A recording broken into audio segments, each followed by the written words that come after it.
I guess this means we can forget about using the elevator. Maybe not. Tom left a message. He wrote it on the floor in his own blood. In his blood? Way to go, kid!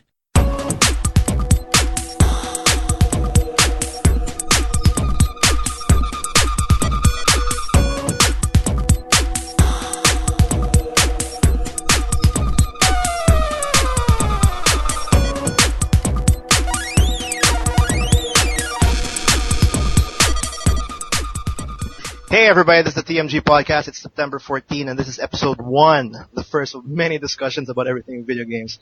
Each week we discuss about the latest in the gaming industry, and it can be anything by new tech, game announcements, like anything. I'm Carlos Hernandez. With me today is Miggy. Yo. Hey. And Will. Hey, what's up? First episode, woohoo! First episode, and believe it or not, first episode we had a little hiccup. Hiccup meaning first 30 minutes of recording is gone. I don't know why. Here's to the winds that we will probably find after 100 more episodes. It'll be like episode 0. You know, yes, the long episodes. This is episode 1 and we already have a huge problem. It's with the podcast gods now. I know. But anyway, yes, we're going to be talking about a lot about video games. Last week and this week we're doing a lot of catch up because we missed a lot. I mean, well, we missed a lot. There's a lot to talk about. First things first, Nintendo mentioned that they're gonna release Nintendo 2DS. Okay. Yeah. We'll take care of that in a bit.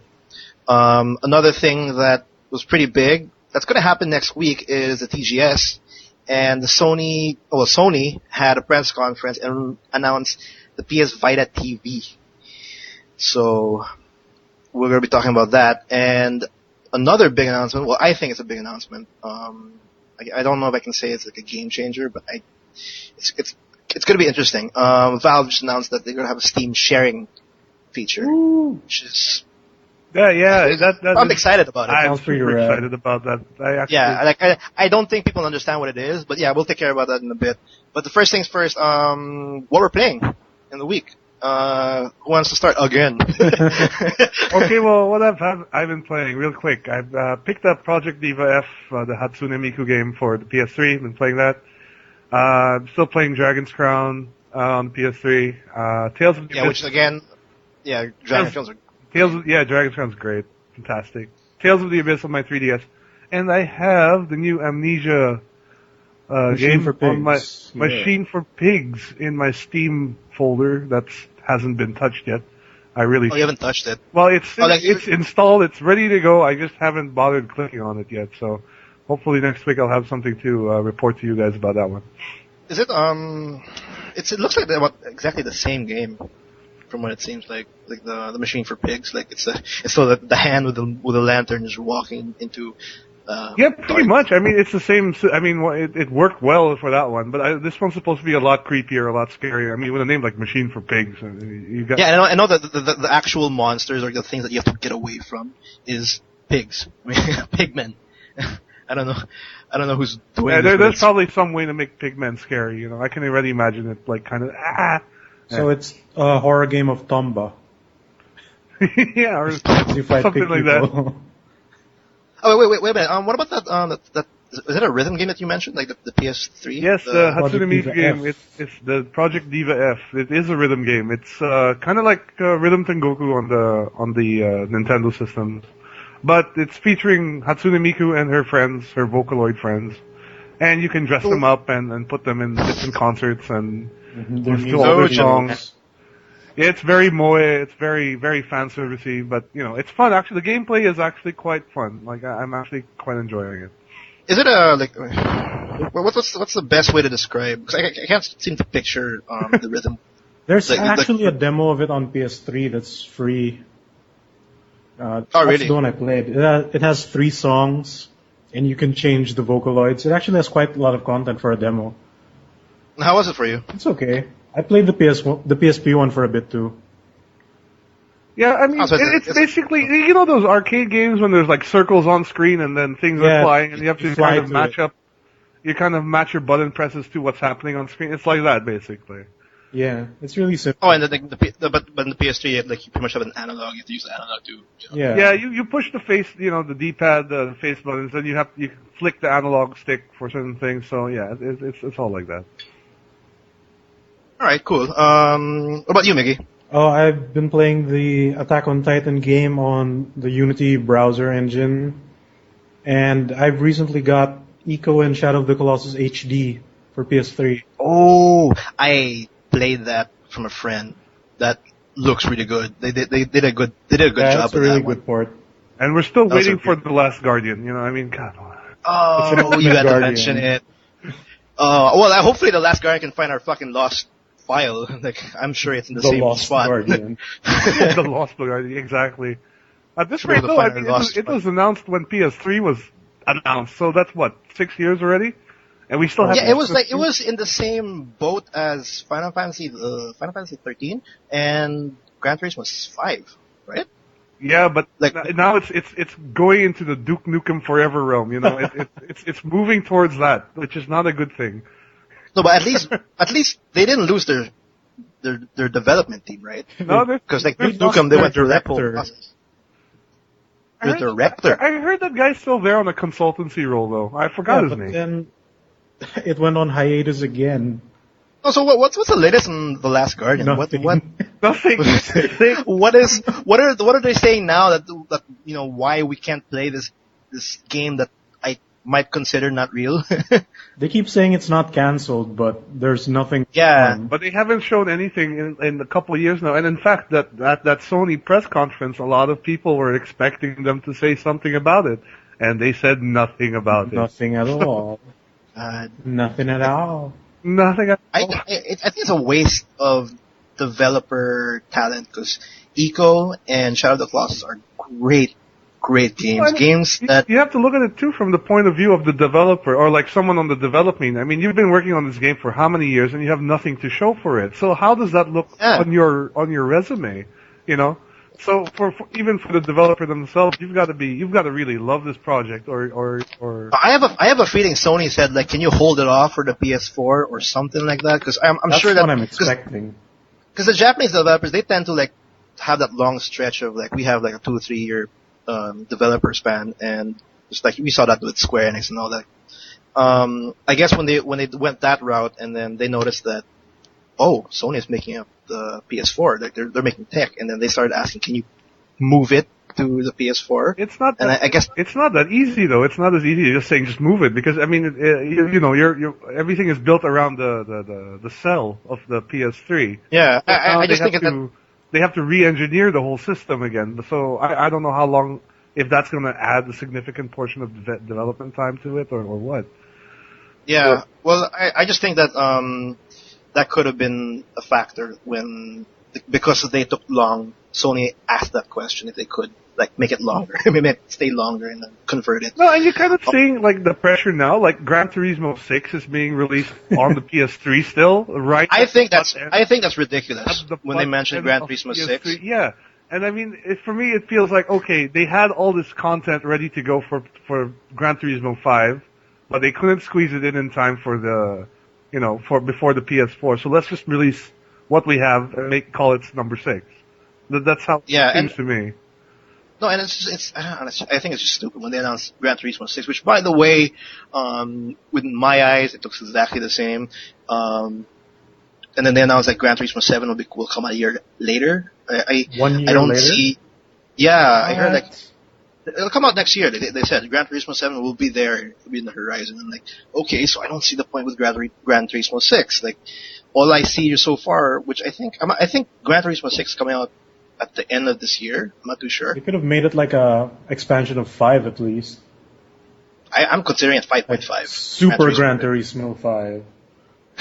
It's not Something. Capcom, sadly. Yeah, but I really don't see the point. I don't know what Sony wants. I guess they just want to have a racing game out because Microsoft always has a Forza game, and actually I don't even know if that's the case. But I don't know. I just don't get Gran Turismo 6. Hopefully 7 will have a new engine. That's the thing. I doubt it. I mean, the game Yeah. looks great already. Like if you're into car porn, that's the game to get. It's just We've seen it the before. I considered myself a moron when I bought it. I'm like, oh my god, Gran Turismo. I remember the days when I played it. Oh, was I bored right after a couple of hours? You know, I remember the days. I ended up spending more time in the photography section of Gran Turismo 5 than I did actually racing.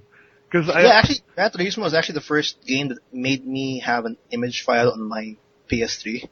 Like, that's my card. It's right there, the image file. It's just one file.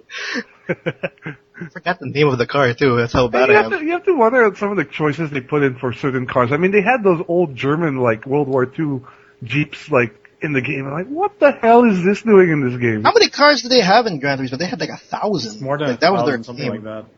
Yeah, and but I'm like, half of them are, like, crappy, yeah, like, either little Italian Fiat cars or you know, so. Oh, I remember when I did a review about the game, the problem with Gran Turismo 5, which I was kind of shocked, was there's inconsistency with their graphics, which I hope will be not. With the lack of cockpit views for all the cars. Yeah, some cars are like only the premium cars have them or something like that. Yeah, you can see the cockpit view and all that. And that was sad because there are some like non-premium cars that I felt really should have been premium cars, like the Bugatti Veyron did not have a premium model. Yeah, and then the DeLorean did not have a premium model. Like those cars should have gotten yeah. Yeah, and then they announced that some premium cars will come with cockpit view for a price. What? I love that. And you said they weren't Capcom. Yeah. Wait. What else? Is that it, Miggy? Aside from that, I'm still playing Nier on the Let's Play channel, and a couple of other things that I have planned for it. That's another game that I don't know why, because right now I don't have a PS3. My PS3 died, sadly. And with the PS4 on the way, I don't think I can get it. But I've always wanted to get Nier. I've always been interested about Nier. Yeah, I actually haven't played. I have it sitting in my library. I just haven't gotten around to playing it. Oh, you have it? Yeah, it has great. It's been received really well. Yeah, it's really good. It's a little weird because it tries like Japanese. Yeah. Sorry. There's a part where it's just a text adventure. Really? Yeah, like you go into a village that's cursed by like this sleeping dream plague or something, and you get thrown into it as well, and the screen blackens out, and all you see is text of like a narrator. And that's what you call budget cuts. And then you have your characters reacting to what the narrator is saying. It's like, oh wait, I didn't say that. How dare you? Yeah, and typical bad like Japanese like what? How dare you? Yeah. I'll kill you first, all you say, shit like that. Then how was the gameplay though? It's like action RPG. Oh, it's like you run around and slash shit and dodge a roll. Actually, what brought that game to my attention was the fact that it had a transvestite character in it. Oh yeah. What? Dressed in her undergarments. Yeah, there's a transvestite. I don't know if she's an NPC or you get to actually play. I haven't played her yet. She's like a party you get member. the shoes to be a transvestite? No, she's a character in the game. Or he's a character in the game. We don't know. A friend told me that she has both genitals. Oh, I don't know anymore. You see, why Japan? Why? Why do you need to have this? What's your, game I don't know. Japanese games are so weird. I'm sorry. Like I love Japanese games, but every now and then they just they remind you on how weird their thinking is. They have to remind the world, like, oh shit, you gotta be weird. Like every now and then they just hit you in the back of the head and like, hey, we're weird. Oh my god. Yeah, dude, Google the transvestite in Nier. I mean, the images are quite shocking because you'll be like, wait a minute, that thing has a penis. I bet her 3D model doesn't though, so that's fine. When did that game come out? 2010? Yeah, it's not that new anymore. Like it's 2010, 2011, somewhere around there, I guess. Yeah. Oh. Yeah, I'm planning to pick that up. Because it came out also in the 360, and for some reason, in Data Blitz or anywhere in local retail here in the Philippines, it's hella expensive for a 3-year-old game. It hasn't dropped. I don't know why. It might be because it's rather rare. That's what I've heard too. No, because I pick up a PS3 copy, in Data Blitz. It's 995. Oh, really? Yeah, like, oh shit, where's my PS3? I don't have it. So I go to the 360 side, I pick up the 360 version. 2,750. I don't know why. I don't know how they do that. And I asked if there's like a 995 version. I literally asked, and there's none.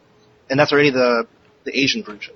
Well, that's, it's funny you bring up price, because actually that's another reason I kind of wanted to get that Hatsune Miku game, because it's a niche Japanese title, for some reason released in the US at the end of the PS3 life cycle. So I'm expecting this to be quite rare in a few years. So hopefully the value of the game itself will also increase, but we'll see. Well, hopefully. Well, I didn't really know about it as well. But anyway, me, what I'm playing is Splinter Cell. I'm sorry. I just love that game so much. We talked about it a while ago. It's the latest one with the whole Sam Fisher, the whole Echelon. Wait, what in Conviction and Double Agent, was it Echelon 3? Or? In Double Agent? I don't remember. I mean, it had some weird Tom Clancy-ish name going on for it, but I don't even remember the story too much of Conviction. I have to replay it. Actually, what's weird about the Splinter Cell? I thought that in Conviction Sam Fisher was gone. Like he quit. All that. Yeah, that was the story. He quit, and hopefully I'm right. Hopefully you guys can correct me. But his daughter was presumed dead, and he finds out she's not. That was in Chaos Theory. That was Chaos Theory actually, where the daughter was presumed dead. Remember, Chaos Theory was like he went on a mission. He got news that his daughter had died, and he kind of went all badass and shaved his head. And then he went. Oh yeah, he went all badass. He went deep undercover in that group, which is actually one of the characters in Blacklist. I won't say the name because some people may not have yet played it. But one of the characters in the Blacklist is the villain from Chaos Theory. There's one thing I forgot to mention, like when we lost our file. It's a weird, because Conviction takes place before Blacklist, and I always assume that because when Blacklist started, it really felt like it was like a younger Sam Fisher. Do you think that might have to do with a change in voice actor, that it's no longer Michael Ironside? I was about to say. Yeah, man, so many people got so pissed when technically Sam Fisher did quit. Kinda, yeah. That pretty much sealed the deal. But it was so weird because Conviction, not only the voice of Michael Ironside making him look older and all that, but the detail in Conviction, he looked old, rough, and he's out of the game. And when Conviction ends, Blacklist starts. He seems young. He seems like fit already, and now he's just leading the whole team. It just feels weird in that sense, because I thought the whole time when I was playing Blacklist it was like before Conviction, but then in I think midway in the game they kept on having small references from the Conviction. So like, okay, this was after Conviction, and that was kind of weird. But yeah, that's a really good game. I hate stealth games. It was not my kind of thing. Actually in anything, like I play Hitman, Metal Gear Solid's a whole different thing. I do play that, but it's a Japanese stealth game. Yeah, but it's a great game because people who don't like stealth games, it's a good introduction to the series. That's cool. If you don't like stealth, you don't want that. There's an option where you can actually go full on assault, just go guns blazing. And I found myself like every now, because I'm the assault kind of guy, and I just found myself like easing in slowly, getting used to the whole stealth thing, killing them like one by one, and it actually sounded up really, really fun. What else? Yeah, and even if you don't go full stealth, you can get the Panther points for being sort of in the middle of it, right? So. Yeah. It is actually, I mean, I never thought, it's a good way to describe it. It's a good way for new players to the genre to really introduce themselves to the stealth game mechanics. Yeah, and if they love the stealth mechanic that was introduced in Blacklist, and that pretty much becomes your style, you play the other games because that's way more better in terms of stealth, and you're gonna love it. But the one thing I actually appreciate, because I remember playing Chaos Theory or Double Agent, when you get caught, there's no chance of you like finding a way out of that. Like when you're caught, you're found, you're gonna die. It's just really hard. In in Blacklist, you can actually recover. Like you're caught, all right, gunfire, start fighting. You can survive. You can get things done, and you don't have to press that retry button, because in stealth games, when you get caught, you have the tendency of just retrying, like just to get everything like quiet every now and then. So yeah, it takes out that kind of frustration, and the multiplayer is really good. I consider multiplayer is way better than the single player, but single player is still worth playing. Spies versus Mercs. Who would have thought that would be actually pretty fun? The whole idea where one side is third person, the other side's single first. That's really cool. Did you ever play it in Chaos Theory, like when it first was introduced? Because back then it was. No, Chaos Theory. It's actually my first introduction to that whole mode. Okay.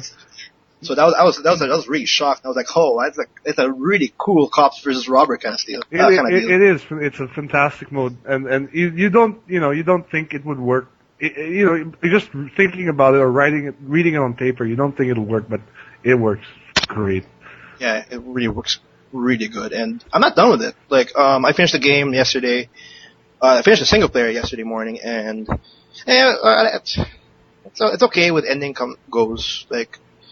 Well, it's typical Tom Clancy stuff, it's typical Tom Clancy. It's typical, it seemed like, when, from start to finish, I'm not going to spoil anything, of course, but from start to finish, it felt like another day in the job for them.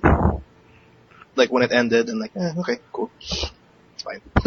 There's nothing to look forward to or anything. It was a good game. It was a good single player game. But the multiplayer, it just makes it a complete package. Like, you would after you play the game, after you do the side missions, which by the way, there's a lot of side missions. I got shocked by that, and it's not like recycled maps. They have their very own layout completely. Yep. So this was really well thought of, and I think it's like one of the best. I have to say, like I guess you can put that Chaos Series still one of the best overall, but this is definitely a good finish game.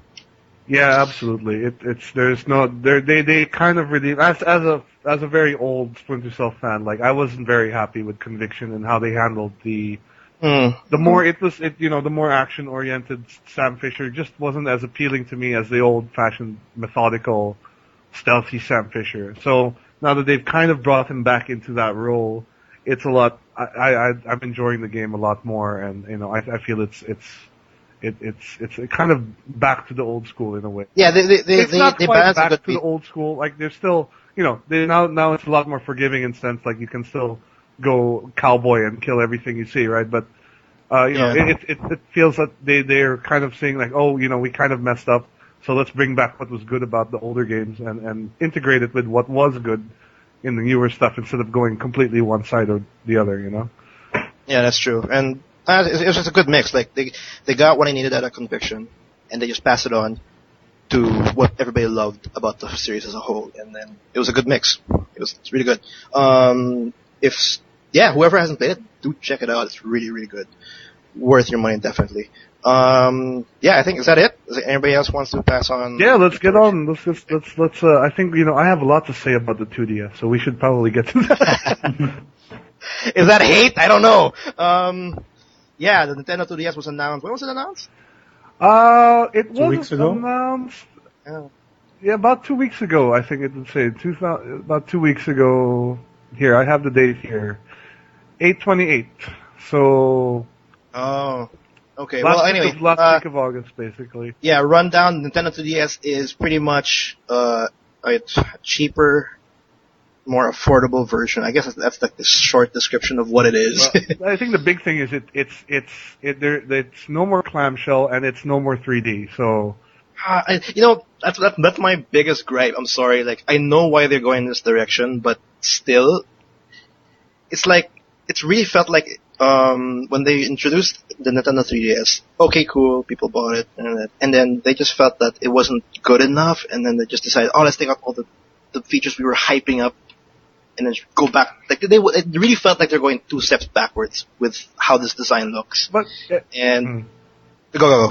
No, I mean, are you talking just about the aesthetic of the design? Like it looks like a No. I mean the whole idea, like they were like this is the Nintendo 3DS. It's about 3D. It's the clamshell, the whole design. Like they market and design. I mean, like they market and they tell people like what the device is, and it feels like when they introduce the Nintendo 2DS, they rolled back the gimmick. Yeah, they rolled back the whole gimmick, the whole hype, and then it just felt like, what was the point? Like it could have just stuck out the whole 3D thing, and it just feels like it feels like they're confused at this point. Do you feel like it's an admission? Because some people have been saying this is sort of an admission on Nintendo's part that the 3D gimmick just wasn't working out. And to be fair, like I keep the 3D off when I play my 3DS. You know, I don't really like the effect that much, or I don't find that it adds anything really meaningful to my game when like it's not like that I kind of like don't like the fact that you don't take out 3D, because I've played the 3DS. I tried the Ocarina of Time port. Was it a remake? HD version. It's the HD, yeah, 3D version of it. Yeah. A 3D. Yeah, like version. I tried the 3D version. I got a headache. I'm not a fan with it as well. It's just it just felt like with the Nintendo 2DS, they just said like, we went this direction. It's not working. Okay, let's go back. Like that's what it felt like when they announced 2DS. And it seems like I really think that they're gonna have a hard time when this device comes out. October? Yeah. Yes, October. next month, actually. But you have to keep in mind that this is really for the Pokemon market. They've stated for it themselves. Kids, yeah. This is designed for kids. So this is like an entry-level 3DS for kids. And obviously that's one reason they took the 3D out, because even in their manual, if you take a look at your 3DS manual, they say, don't turn on the 3D if you're below 7 years of age, because it might screw up your eye development or something, yeah. I don't know actually how much truth there is to that, but, at least they're, being cautious about that. My issue really is like, okay, look, I'll be fair, I hated this thing when I first saw it. I thought it looked like crap. And, I couldn't really see a point to it, but the more I realized, like, okay, look, I'm really not the market for this thing. This is for like, this is for a 6-year-old. I could kind of warm up to it a little bit more, but at the same time, I'm thinking, like, why did you name it the 2DS of all things? Because if you're expecting this to sell this to parents, they're just going to be hella the confusion. Like, here's one thing. Here's one thing. Where are the 2DS games? Yeah, all exactly. I see here are 3DS games. That's a problem too. That's gonna be a big problem. I'm not gonna make Nintendo like name my child. Like they're horrible with names. This is gonna be a complete confusion when the 2DS comes out, because their target market is kids, and who's gonna buy that? The parents, clueless parents, basically. The clueless parents, and you're gonna have to let those clerks literally learn about the 2DS and explain to them that there's no 2DS games. It's the 3DS games. Yeah. And so why is it called the 2DS? Like it's a whole little like back and forth thing to finally get the parent they to have get it. called it like 3DS Kids or Junior 3DS, something like that. 3DS Junior. Yeah, something like that. A Seriously. a better name. And obviously, when you put the word Junior in there, you immediately know. Oh, okay, this is for kids. the kids. Fisher Price. It looks like it was made by Fisher Price, though. I mean, I'm looking at a picture of it now, and I can't get over how it looks like those things you put in your door to stop them from closing. It's like that's the first thing I saw. I said in my head, like, oh my god, is that a doorstop? Yeah. It's a 2-in-1 doorstop. And actually, there are certain games that will not be able to play on this thing, because there are certain games where you need the 3D. The example that comes to mind is Trace Memory, which is an old 2DS game. An old DS game, where one of the puzzle solutions was you had to physically close the clamshell and open it. That one. Really? And yes, and then there's even somewhere which involved reflecting the top screen on the bottom screen to find the puzzle solution. So those games will be complete. I know there's just a handful of these games, but they'll definitely be unplayable on this thing. Now here's a question though. When the Nintendo 2DS comes out, do you think that developers, like 3DS developers, will have to, like, I don't know how much it would cost to, like, put the 3D feature. Do you think that all those gimmicks and those features will be in the back of their minds now, since there's already the 2DS? Like, just make it simple game, like a simple DS game or a 3DS game with no special feature that, goes with I think whatever really, gimmick it the will really depend device is. on how the 2DS sells. Because we can't say for sure at this point in time, like, how well this thing is going to take. That's true. One thing's for sure. But I'm assuming, like, if they see an uptake in sales of 2DS units specifically for the younger crowd, game designers who are targeting that crowd are probably going to remove a lot of the 3D features. But I'm sure for more mature titles on the 3DS, like a lot of the RPGs, for example, they might still keep those in. But it's really hard to say. I think developers will take this as a case by case basis. If the game they're developing is for kids, screw the 3D. If it's not, that's weird. Like that's really weird that they pretty much decided to just divide their market from kids to. Well, no, I don't see it necessarily as a dividing the market. It's more like bringing that market in, because I don't know if a lot of I don't have any of the marketing data on hand, but I'm assuming they wanted to capture that below 7-year-old market in some level. Yeah, that's for sure. But you have to also remember they're competing against tablets, in that level. Yeah. They're competing against tablets and iPhones, and It's gonna be hard. Kids don't need a lot to be entertained at that age, Give them Here's the and question. they'll play it for hours and hours and hours, or even Temple Run or whatever. So maybe they're thinking of this as an introductory to the real gamers, or whatever. But it's obvious. Obvious to me, like how much will the games cost though? They're 3DS games, so they'll cost the same amount as any regular 3DS game, I'm sure. Yeah, that's gonna be hard. Well, I'm just thinking, like, for example, like their competition is like the tablets, phones, and in those tablets and those phones we have games. So the question really is, like, is it worth having a much cheaper console where the carts are still like $40-$60? Yeah. When you can get a more expensive tablet where the games are like $1 a piece. So how much is a 3DS game here in the Philippines? $1,000. It's about not a little bit more than that, maybe between 1.5 to 2.5, like around there. Expensive. Oh, okay. Is there any like region lock? I'm sorry, I don't have a 3DS. Absolutely. There is. There is region lock, yes. That's why you see all the games available here are the US versions. Okay. So wait, it's 130 for the 2DS, and that's pretty much if our conversion rate is 46, that's gonna be around 6K. Yeah, more or less. No, well, 6K plus, assuming that there's gonna be tax or whatever. Yeah, so you buy a 2DS plus the new Pokemon for your kid. That's about $6,000, right? So. Definitely they're gonna bundle that one, I'm sure. No, absolutely, and the timing couldn't, it's very obvious that they wanted to bundle it together because it's coming out at exactly the same time. Same day. Are they releasing this like going for this market because is it them trying to soften the blow from the Wii U? Because the Wii U is having a horrible time right now. I can't. Is it it's that hard, or it's hard to say, I know Nintendo definitely is losing money on the Wii U, but they made so much money on the original DS and on the Wii, so they must be sitting okay, I think, in terms of their liquid cash in that sense. Yeah, I think they're doing okay. Like, and like overall, the company's doing okay. Because like a couple of months ago, the reports came that the 3DS actually sold more than PS3 and the 360. Yeah, when the 3DS price dropped, then it started booming in sales. No, and then the whole idea that the PS4 and the Xbox One is coming out in a few months, it makes sense in a way that people decide not to buy the console. I mean, the current gen, because it's coming out in November. So yeah, I think they're doing okay, but I mean, the way back to the 2DS is like you have to ask, like, if you were a parent, would you buy it for your child? Would you do that, or would you say, here's Angry Birds on the phone, just enjoy yourself? Yeah, that's the definite. I think that's also why the design is not clamshell, so that it looks sort of like a tablet. Is it way bigger? Like, since you mentioned that, is it bigger than? No, it looks about the same as a regular 3DS. If you totally flip thinner than I open your thought. 3DS, like it's about that size.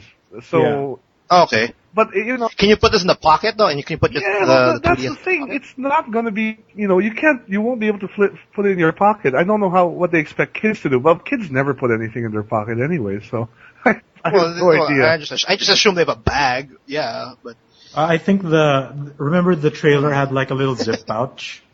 Yes, it Ooh, did is have it- a zip pouch. I believe they said that the first run of 2DSs will include that, but it's not going to be a thing that's going to be included further on. oh, see, yeah, they want the bundle Pokemon. Yeah, it makes sense. But it's just weird. Like, when did the XL come out? Like, they've been releasing hardware like left and right. The 3DS XL came out last year. I think it's about a year old. Yeah, I mean Yeah, that's a year actually that's when I bought it because well that's just me. I don't like buying the first iteration of any hardware.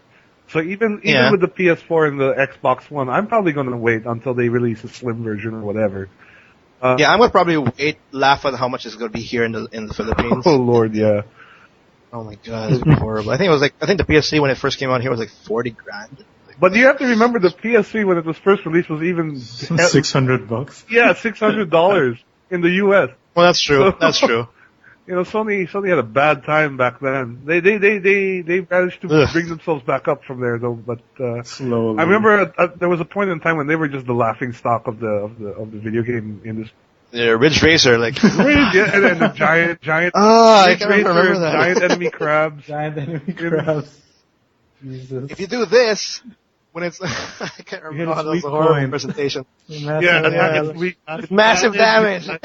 I was half expecting something like Ridge Racer to come up at the TGS show too, but no, thankfully it didn't. Gran Turismo Cross Ridge Racer. So No, but yeah. it's kind of weird. Like, we're going back to 3DS. It's kind of weird that I can't believe they released a release date for it already. And that soon. No, well, then that's soon because I don't know for me, but isn't it like okay? It's coming out in October. It's cheaper. I'm definitely not gonna buy a 3DS anymore. Like for some people, like, I'll just wait. Like that, I don't. You really understand. think that? You really think people are just well? I know at least one person, Carlo. I think you know him too. He's your cousin because he was telling me he'd rather buy a 2DS than a 3DS because it's so much cheaper. So No. What I'm saying is like maybe there is that market there who's really just looking for a budget portable system. Because I think even this is well. Do we have a price on the new Vita Lite? Because I think this is probably the cheapest handheld you can get at this point, the 2DS. I think so. Yeah, I think so. Yeah. I mean, it's freaking mono. It's not even stereo. It's got one speaker. No, but you know what I mean. Like the people that actually like, for example, want to get the 3DS already, like they're gonna get it, and then they release this. Like, okay, like there are some. Is there like a big market that were planning to get the 3DS, and then when this came out, okay, I think I'll just go for the 2DS because it's cheaper. It's like it'll be At fit least it's me. an option that you can go for, right? They're not dropping the 3DS No, they're price. not. They're not. At least I don't Okay. think so. I mean, in that sense, it's not a bad thing to have that option there. That yes, you Yeah. can buy this really cheapo entry level model if you Right. want. But like the question, what I was thinking is like, couldn't Nintendo have put their resources to better things rather than will this really make such a impact on their bottom line that it's worth spending the time and effort? Yeah, that's another question. make Like, it. what is their lineup? What is their lineup for November? Wow, that's Yes. I have no idea actually. That's the thing. Like I remember mentioning like I think I mentioned to one of my friends like I would rather have them use the money spent to develop the 2DS to have a complete like amazing lineup for next year or like this year to next year. Because I think the only thing that I'm on the top of my head right now is worth mentioning is like the Pokemon X and Y and Smash Brothers, which is like Next way- year. Yeah. Bayonetta 2, that's the one Wii U game I'm actually. No, I'm not. On I'm talking about the 3DS. 3DS. Oh, the 3DS, right? Nothing except Pokemon. Nothing. Actually, I mean the only other game that's sort of on my radar for the 3DS is the new Etrian Odyssey. I don't know if you guys have heard of that series, but it's already on. Oh, what is it? It's already on its fourth game. So Okay. the fifth one that's coming out will be actually a remake of the first one, which was originally released on Okay. the DS. So I'm actually looking forward to that one. But Is that other the than that- dungeon crawler game? Yes, it's a roguelike old school dungeon crawler. It's pretty fun. I've enjoyed each of the games, so I'm actually looking forward to getting it as well. I'm taking a look at the list now. There's Rune Factory 4, which is kind of like Harvest Moon. Harvest Moon. Yeah. Do they need more of that? Oh my god. They have so much of that. So farm basically nothing thing. except Pokemon. Yeah, there's Puzzle Overload. I mean, that sounds great, That doesn't sounds it? exciting. Puzzle Overload. I, Is that a Nintendo game? Is that a first party My Nintendo body game? can't That's a handle horrible this game. excitement. This looks like what do you call it? The trashware here, there was a point in time when the Wii was actually getting so much crap published for it. shovelware. Yeah, shovelware. That's the term I was looking for. I'm sorry. There's another game by Axis, Memories of Shinsengumi, which I never heard of. Sounds super Japanese. What? Yeah. There's the new Shantae. I don't know. You guys ever played the original Shantae game on the DSware? Is that the Bingo. genie girl? Yeah, so it's the Genie Girl. The Way Forward That- guys? Yeah, those guys. It's the Genie Girl. They're releasing a 3DS game of her. I thought she was on Kickstarter now. She has a Kickstarter for our HD version. Oh. Oh, here, Jet Tailfin Racers and Wipeout Create and Crash. Woohoo! These sound fantastic. Anyways, I think we're getting off topic, guys. Yeah. Well, anyway, that's the 2DS. So, what's your verdict? I don't What's your know. verdict? What's your final verdict? I don't mind. Well, I'm definitely not gonna get it. I'm sorry. I don't like how it looks. The design is one of the things Actually, that's my thing. When I first saw it, I thought it was a joke, so I had to dig in a bit. A lot of people did think it was a joke, and then Yeah, they like were Kotaku actually even shocked. put on their title. No, I that remember it's it not a joke. was like 2 in the morning, and I was checking our Facebook page for TMG, and I was like, wait, then you posted the Nintendo 2DS. I was like, what the fuck is this? I clicked it, and like, are you? Whoa, it's actually It's true. real. Like it came from Nintendo.com. I'm like, what the hell is going on? I think it's gonna do what Nintendo wants. It's it gonna to do okay. That's what. It's gonna do okay. Like its target market. It's definitely not for us, for like gamers or anything. They can shoot it all they want. I think the backlash was a little bit too petty. Like it was too It's much. the design for most of Yeah. everything else. Like it's definitely Like not for like, Sam Fisher's voice actor. Yeah, I like think a lot of the like, backlash also came from the fact that just people have been. It's just kind of a popular thing to do to bash Nintendo these days in the gamer circles, that's They haven't true. bashed Yeah, Nintendo for a while. because guys, you have to remember that this is the Nintendo, Microsoft, Sony. They're still a business, and there are some devices that will cater to a certain target market. So, tone it down a bit, I guess. I don't know, because I have to say that I went way overboard when I saw it. I was like, it was horrible. I hated the design. It doesn't make any sense. I did went way overboard. But if you start just to like calm down, think about it, it's not for you. It's for someone else. It's for a 7-year-old that just hates That has no eyes yet. lose her eyes. That wants Pokemon. Because I remember that one comment like, "Oh my God, they still haven't put in a second stick." I'm like, Yeah. Oh yeah.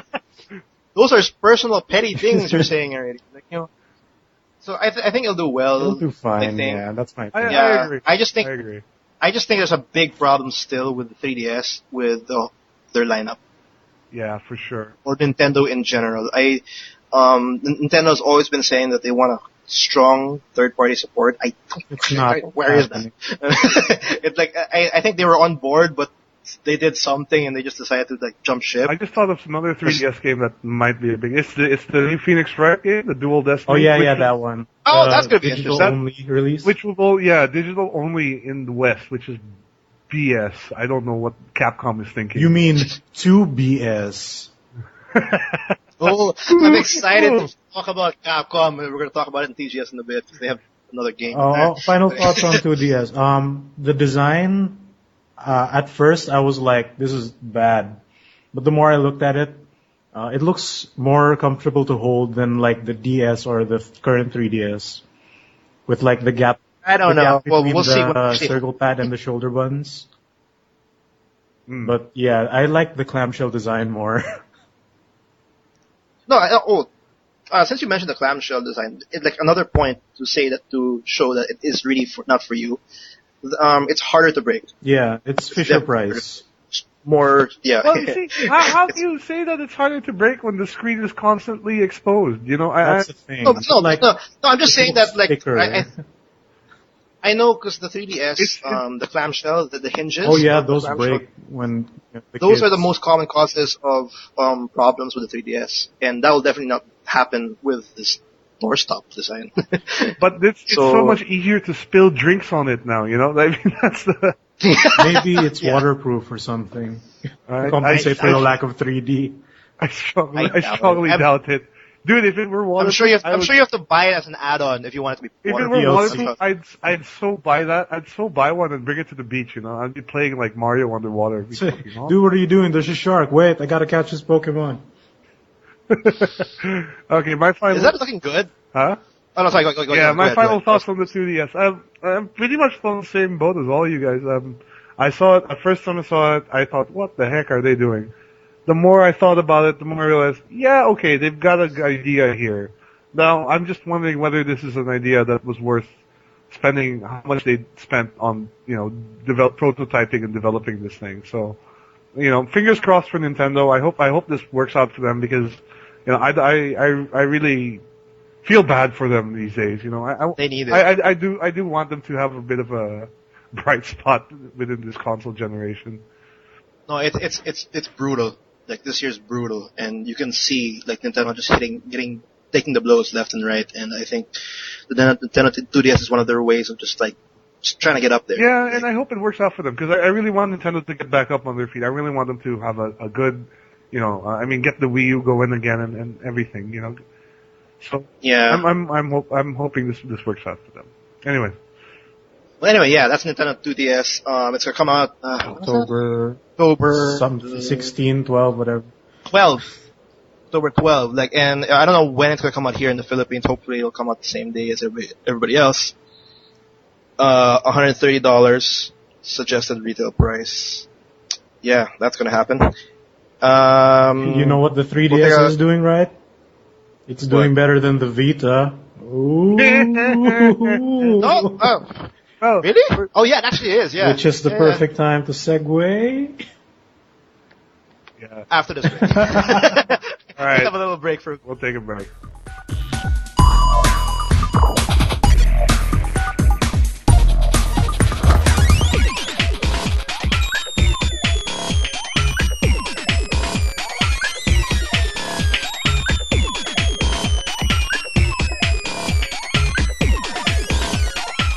And we're back.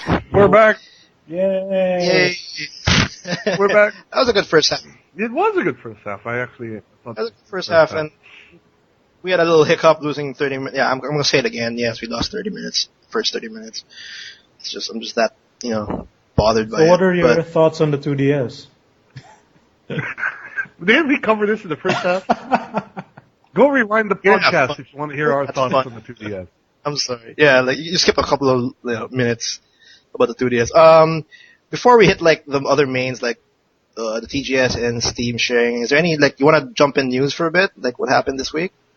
Well, gee, I don't know if anything's really been going on. Everyone's been hyping up about Grand Theft Auto, which is coming out next week already. Yeah, it's like everywhere. Oh, but this was one thing I just saw it today. Battlefield 4. EA is actually giving upgrades for like if you get the PS3 version. Oh yeah, the Xbox 360. They announced like a sort of price range now.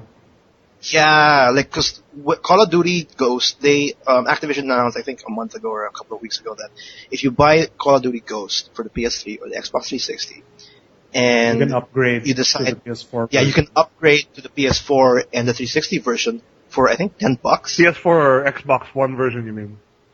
Yeah. Yeah, so you have that option. Battlefield 4 will have the same option less than as well. $10 is what I read. Oh, less, like $9.99. I saw it when I logged into Battlefield 3. So how does that work? You put in the game and then like you put in a code somewhere and then you get a downloadable copy of it on the other system, or? EA has its own account system, right? Yeah. So I guess that's it. So it'll be downloadable on the new console. Is that? Yeah, I think that's going to be how it works. It's gonna be a downloadable version, yeah, as well. Because every single like the current gen copies of Battlefield 4 will include a code that you can use to, like, if you want to prompt, like if you opt to get the upgrade version when the consoles come out, and this code will only be available till March. What? This year. So yeah, if ever you do decide to like upgrade, If you want to buy the same game until March. yeah, you have a time. You have a time limit just in Fucking case. shit. Well, But I think that's pretty interesting. how they're it's a doing good it. move for sure. Yeah, but it's less than $10. That's cool. Like I think it's a great deal. Like it's better than buying another game. I was expecting they'd pull, an EA and say, "Oh, the discount is only $10." Hey, I'm liking EA now. Like EA's okay. It's not that bad anymore. Like scumbag as before. bad rep already.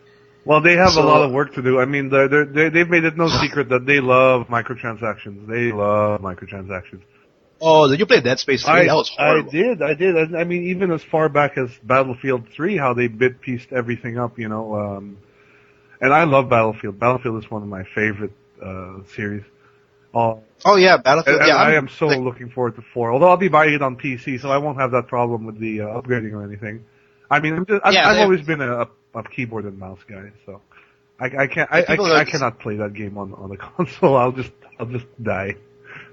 Actually, I might just play in PC, but just use it on my controller. I'm kind of used to the whole controller deal already. I don't know why, but yeah, I'm definitely gonna buy the PC as well when it comes out. When's it coming out in October? In October, yeah, next month it'll be out already by the end of October. Yeah. So actually, it's pretty much going head to head with Call of Duty because it releases end of October. As usual. And Call of Duty releases first week of November. So we'll see how that goes when time comes.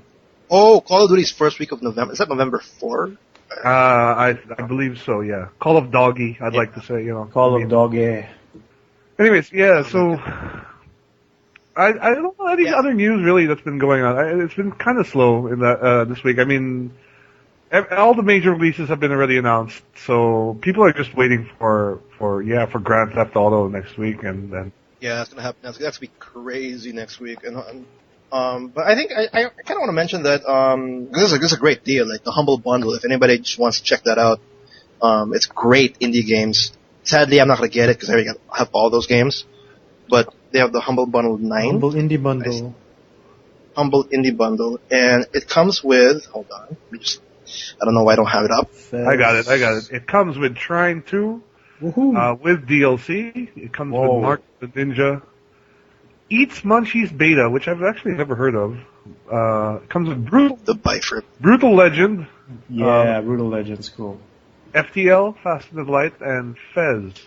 All of them look, well, I can speak for 5 of these are really good games. I have not heard Eats Munchies, but Well, I didn't get Trine 2. Well, I think I'll get this bundle just for Trine 2. Because Trine 2, like, the first Trine I played really good. is amazing. Yeah.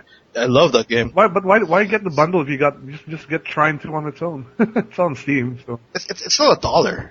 But I guess, yeah. I suppose. all the other games are good too. No, Like Mark the Ninja. damn it. And Well, it comes with soundtracks. It comes Trine 2 soundtrack, Brutal Legend soundtrack, Yeah. yeah. FTL, and Fez. So Brutal Legend by itself has an amazing soundtrack. So, well, if you're into heavy metal and old If you school like metal, the metal. If you like Jack Black. yeah. Yeah, for those who don't know what the Humble Bundle is, it's pretty much it's a package filled with games that you can choose how much you want to pay for it. So that's from $1 from all the way to, I don't know, if you're that generous, $1 million. Like, it's all up to you. So, what happens is, like, there's a certain amount of games that if you pay below the average amount that's usually paid for this bundle, you'll get only a certain amount of games. But if you hit the average, you get all of what the bundle has. So, for example, if you opt to buy the bundle for just $1, you'll get Trine 2, Mark of the Ninja, Eats Munchies Beta, and Brutal Legends. But if you hit the average, which is $5, you'll also get FTL and Fez, which is not a bad deal still if you hit the average. If you haven't had any of these games. Yeah, but all these games are worth playing. Trine 2 is a great game. Mark of the Ninja is one of the best stealth games. I know you hate stealth, Carlos, but Side scrolling. I have it. I got it cheap in Steam. I'm halfway done. I'm having a hard time. I'm really having a hard time. I'm like fighting them. Brutal Legend is I never thought, for the longest time it was an Xbox exclusive. I think a console exclusive. And so it's only been recently released on PC, so I don't know what took it so long, but, if you hadn't played. Yeah, it had a year gap, right? Yeah, it's got, it's not the best in the sense of, its gameplay, but it's got so much character, and, it's Jack Black, and it's got this whole heavy metal vibe to it. It's fantastic. Especially if you're a fan of metal music, because there's so many references there to, like, Ozzy Osbourne and, Megadeth and a bunch of these other, great heavy metal bands. So, the gameplay had a lot of problems with like an action RTS sort of thing. Yeah, the RTS portion was actually the weakest part of the game in my opinion, but just driving around and seeing all the references to metal and then listening to the soundtrack, that was fantastic. Yeah, Jack Black was great there. Like I just saw the clips and everything. That was just I salute Jack Black for making a video game that is pretty much like him. So. He pretty much acts like Jack Black. Yeah, exactly. pretty much. And immortalized in digital and space. It's not afraid to use the F word and everything, because that game is full of swearing. Yeah. It's full of swearing, but it's great. It's good fun, and it's great. FTL, there's another really good game. Like it looks so simple. FTL is really good. Can I say that this is like one of the first Kickstarter games that came out? Yes, it was. It was one of the first Kickstarter games that came out, and yeah, I remember that. It's for those who haven't played it, it's a roguelike in space. You basically control a spaceship trying to get from point A to point B, and then it's always randomly generated the space map you take. So there's always different encounters you'll get, and you have to manage your crew and all sorts of stuff like that. So yeah, it's like your own Kirk. Yeah, it's like sense. Star Trek Simulator, Dollhouse. Yeah, it's great. It's very simple. I like the audio, the soundtrack. It's a fantastic soundtrack, and it's it's really cheap. It's worth playing. FTL is a great game. It's hard. It's really hard. Brutal. It's very brutal. But definitely, I think I spent like how many? Let me open up my Steam. It's a fun kind of brutal. I like how Steam just records how much time you've wasted. Is it as Brutal Legend? Brutal Legend with umlauts. It's not as brutal. I spent 26 hours. Oh wow! And like I think a session, because the whole game is about just getting yourself from point A to point B, and I think you can spend like maybe an hour or two per session. More or less. If you go from point A to point B successfully, otherwise, more often than not, I've died and had to restart or whatever reason. But the full point A to point B journey, if you can do it, it's about an hour and a half, I guess. Then which is not a negative thing because it's like you die, but it doesn't discourage you to like I have to do it all over again. You're actually like I want to do it again because now I know what I have to do. I know what I need to focus on. I know what I need when I hit the store or stuff like that. Like you learn as you keep playing the game, and with the whole content being randomly generated, it's like a new experience every single time. Not to mention if you actually use different ships when you start off the playthrough. Yeah. It's really then so the last one is Fez. I think we've all played. Have we all played Fez? I mean, no, I want to play Fez. I want to play Fez. Okay, well, Fez is a 2D platformer which has, it's not, I can't say it's really 2D. It's 2D a perspective game. Yeah, it's a perspective game in the sense that you can rotate the world around. So you that's the concept of the game, like how it makes it unique. Exactly. It's a 2D, you're moving in a two dimensions, but the world can be rotated. So in that sense, you can, it's 3D as well. It's a really unique platformer, pretty fun. The soundtrack is also very good for Fez. It took a while to develop that game. Yeah, I heard the developer had a bit of he kind of had a meltdown. Yeah. When like he got recently where he got mad at some guy on Twitter or something, I don't know. No, That's a different topic. Another petty, like, oh god, some developers can be really young, but I think like he had an argument in Twitter, and he announced the cancellation of the sequel. Yeah, Fez 2. Or like Fez his 2 he canceled. That's horrible. I mean, like, come on, really? Like, because Fez is It's doing doing okay. great. Yeah. It's doing really good for an indie game, and just because I don't know, I'm not too sure what the real deal is and what the heat was with the conversation, but just to cancel the sequel just for that and then ruin the community that he developed, I don't know. It just doesn't make any sense to me. Yeah, But anyway, yeah. it seemed like he had a bit of a diva moment there, but you know, That's a different Diva topic. moment. I like that one. Yeah. And then yeah, so has anyone heard of this Eats Munchies? I'm trying to find a Not video on me. YouTube right now. It looks Yeah, that's the only game that just like it's the odd one out in this. Maybe it's bundle. the sleeper hit. it looks like I'm looking at a YouTube of it now. It looks like a physics based sort of puzzle game, but it looks like something I would play on my phone. You know, more than something on the PC. Like you're basically trying to get this little. It's like Lemmings almost. Like you have to get this dude from point A to point B, and you just make sure he gets to his destination. Okay, it's not a known game because I tried to do Eat Munchies and check the image. There's no game that showed up. I just saw food. I just saw food and Fez. Well, here I'll It's shit for I'll that. send you guys the link now so you can check it out. But it looks cute. I mean, tell me if I'm wrong. It looks like something I would play on the phone or on an iPad more than I would do on a PC. Oh my god, it's so hard to find. Like just put Eat Munchies, you get food. Okay, It's even spelled obviously in a not weird known. way. Yeah. Yeah, it's not. But yeah, I see the link now. Munchies. You know, I can kind of imagine. I can kind of imagine. Oh, the video come. Oh my Right, I can God. Oh, kind it's of- Clay. Oh shit! It does look like a mobile game. It's like it looks Oh, like it's Clay Entertainment.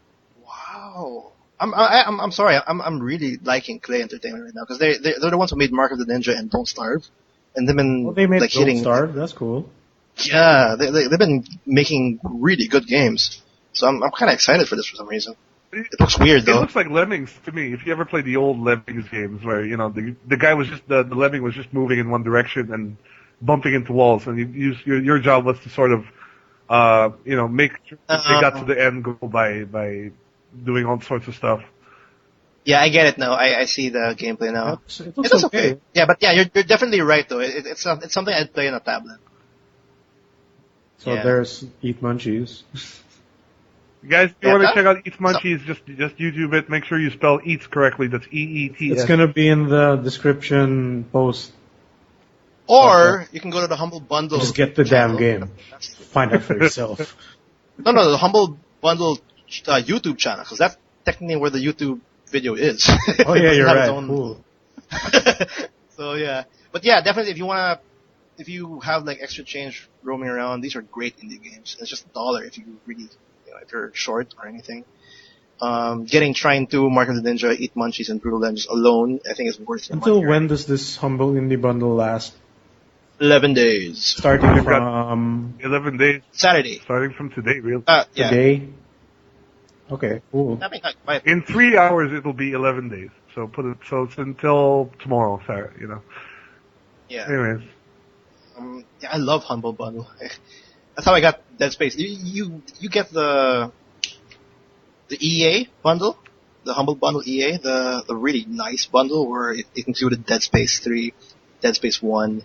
I Metal- would have, but I have all those games already, so there's really no... I didn't. Oh, okay.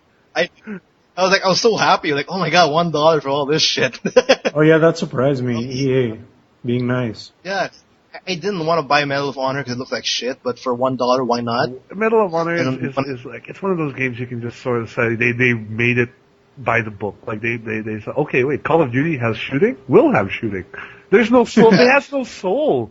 It's so... Wait, Call of Duty has no beards? We'll put beards. The beards, right? Yeah. What about dogs? Oh, but, Yeah, but with- dude, I telling you right now, Medal of Honor will have, the next Medal of Honor is going to have dogs. They're going to have 10 dogs. With beards. With beards. Medal of Doggy. Not tier 1 if the dog has no beard. Sorry. But yeah, like, if you guys like the Humble Bundle, check it out every now and then. It's great. It's also for a great cause too. It actually It goes goes to charity. yeah. It absolutely Yeah, goes to charity, and these are games worth playing, really worth playing. So, and you can pay as low as what, $1 if you really want. Yeah, like I was saying, $1, yeah. You get the 4 games for like $1, right? Yeah, and that's like 46 pesos. Literally, it's 46 Then pesos only. you get FTL and Fez if you pay 5, including the 4 games. So yeah, that's really cool. That was really good, yeah. Anything else? Yeah, it's really... That's it for the humble indie bundle, yo. Yeah. Well, anyway, let's jump in on Steam. What's going on with Steam? Steam, oh man, Steam is Steam sharing. Steam is eating our hearts once more. Basically, Xbox One is like screaming in irony right now at this, at the whole. Well, is it? I don't think it's not exactly like what Xbox One was trying to do before they did the whole 180. No, they said this feature after they did the 180, right? Like, oh, you're gonna miss out on our sharing feature or whatever. But anyway, before we jump into it, what we need to mention here is that Steam has recently announced that they will be beta testing a family sharing option, where you will be able to share your entire library with up to 10 people who you designate as family or friends. And I'm trying to designate as close. Yeah, I'm trying to find the. I had it out here. I don't know where it went. Anyways, I had the. I had the data here of how exactly it would work, but one thing that I think a lot of people were getting caught off guard on was that essentially if someone else is playing a game on your library and you want to play another game on your library, you're basically going to kick out that other person from accessing your library. So it's not a perfect system by any means, but I think it's being it's a good start to something that I think will need to be developed more as we move. Yeah, it's not the feature we were hoping we would get. Like when we heard when I first saw family sharing, oh my god, we can share games. No, it's not really like that. It's you have access to their library, and when the owner wants to use that library again, you get kicked out. And then you have the option to buy the game that you were currently playing. So technically you can download it, you play it, and if the owner wants to use his library, you're out. It's a good start, what Will said. Really good start. Why I think it's a game changer, a possible game changer, is because it's gonna change how digital media is for us. Yeah, it's like people are saying I don't like digital because I can't sell it, I can't pass it on to people, and it's just all in the net, it's all in the PC. Now, at least that portion, the whole lending idea, can be a reality. And we're better, I mean, I think it's good that it starts on Steam more so than it did on the Xbox. I mean, let's give, kudos to Microsoft for having that forward thinking on their own, but it's Microsoft. It's relegated, once the Xbox One moves on to the next console, that's it, right? Really. At least with Steam, you can have your library's going to be with you for a while, as long as they don't go out of business, which is very unlikely. That's true. That's true. But yeah, here I got the data here. So here I'll read out a couple of things here. Is there a limit to the number of devices I can authorize?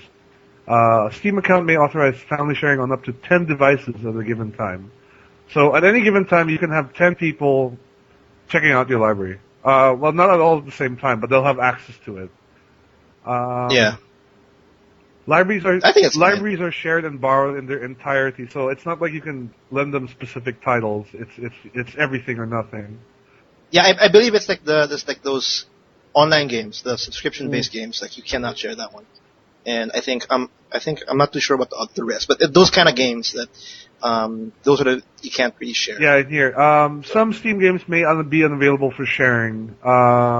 For example, titles that require additional third-party account or something, or a subscription in order to play. So, there you go. Yeah. I actually read something on this on NeoGAF. Some of the titles that are not able to share are the old games for Windows Live titles. So, that's Batman, Arkham Asylum, Arkham City, Grand Theft Auto 4. Really? Yeah, but which is weird because Microsoft just closed games for Windows Live. So I don't know if they're going to transition it or. Microsoft still being a thorn in everybody's eyes. Yeah, exactly. Every now and then. See here, as a lender, you may always access and play your games at any time. If you decide to start playing when a friend is already playing one of your games, he or she will be given a few minutes to either purchase the game or quit playing. So, in a way, it kind of sucks. Like, oh, my friend, I'm playing Batman. I'm not Batman. I'm playing, I'm playing Counter-Strike or whatever. And then you kind of want to play Team Fortress, but you can't because you don't want to kick him out or whatever. So. Yeah. I mean, well, again, it's a good start, but it's not a perfect system. But I'm hopeful this gets somewhere better. Awesome Nuts is for free right now? Oh, I can try that out. Oh, I'm sorry. It is. It is. And Black Ops 2. Oh, wow. I should. Interesting. Anyway, sorry. The Steam sharing, I think of it as just a better version of a demo. That's what I take it as. Like, if I want to try Crysis 3, I'll play it. And if I could finish it, cool. But the point is, I get what that game is. You know what I mean? Without spending anything. And if I want to continue on, without the hassle of my friend kicking me out every now and then if I want to play it, I can buy it. Right? Exactly. So that I think that's what it means. And I think that's fine. If people are kind of disappointed that it wasn't like the basic, I'll lend you this game, and then, you can just give it me back and I can still use my same account. It's not that. But it's still it's an added feature. It's like something else that we can do, which would be pretty cool. And that's how I'm treating it. Definitely. I mean, I've got a ton of games on my Steam library that, like, people, I think someone will like it, but they're either never, they don't want to buy it, or they're just too lazy to download or whatever. So now I have the opportunity to say, hey, look, I'm going to share you my whole library. Check this game out.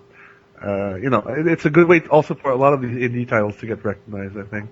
Exactly. Some of those indie titles, for example, Hotline Miami is like pretty short. Like, try it out. Yep. Like, it won't hurt. Like, I have it in my library. The only thing that I'm concerned about is, like, if you're lending your friend, like, a online game like Counter-Strike or Team Fortress and they cheat, like, will your, because is your whole account going to get banned, or is that, that's something that they... That's true. Because, Steam is very strict when it comes to cheating. So, word to the wise to our listeners, be very careful with who you lend this out to. If your little brother likes to cheat in Counter-Strike, don't lend him your library. Well, I don't think that'll be the case, because I remember that, this whole Steam sharing thing is when you actually get a game. Like, if you get Elder Scrolls from a friend to play it in your PC, you get your own set of achievements and save files. Right. So, I think in that aspect, I don't think your account will be banned. I don't think the account that you're borrowing will be banned. I think you will be banned. Yeah, I mean, it's up in the air. Like, I don't think they really talked about it too much, but we'll see. At the end of the day, this is still in beta, so there's a lot of unknowns, and it'll take time for it to really get all the kinks out of it, because this is unprecedented. This has never been done, so it's hard for us to say, like, how is this really going to work, because we don't know. We just have to wait and see and hope, it sounds great, but maybe it'll suck. Who knows? I don't think it will suck, but it's possible.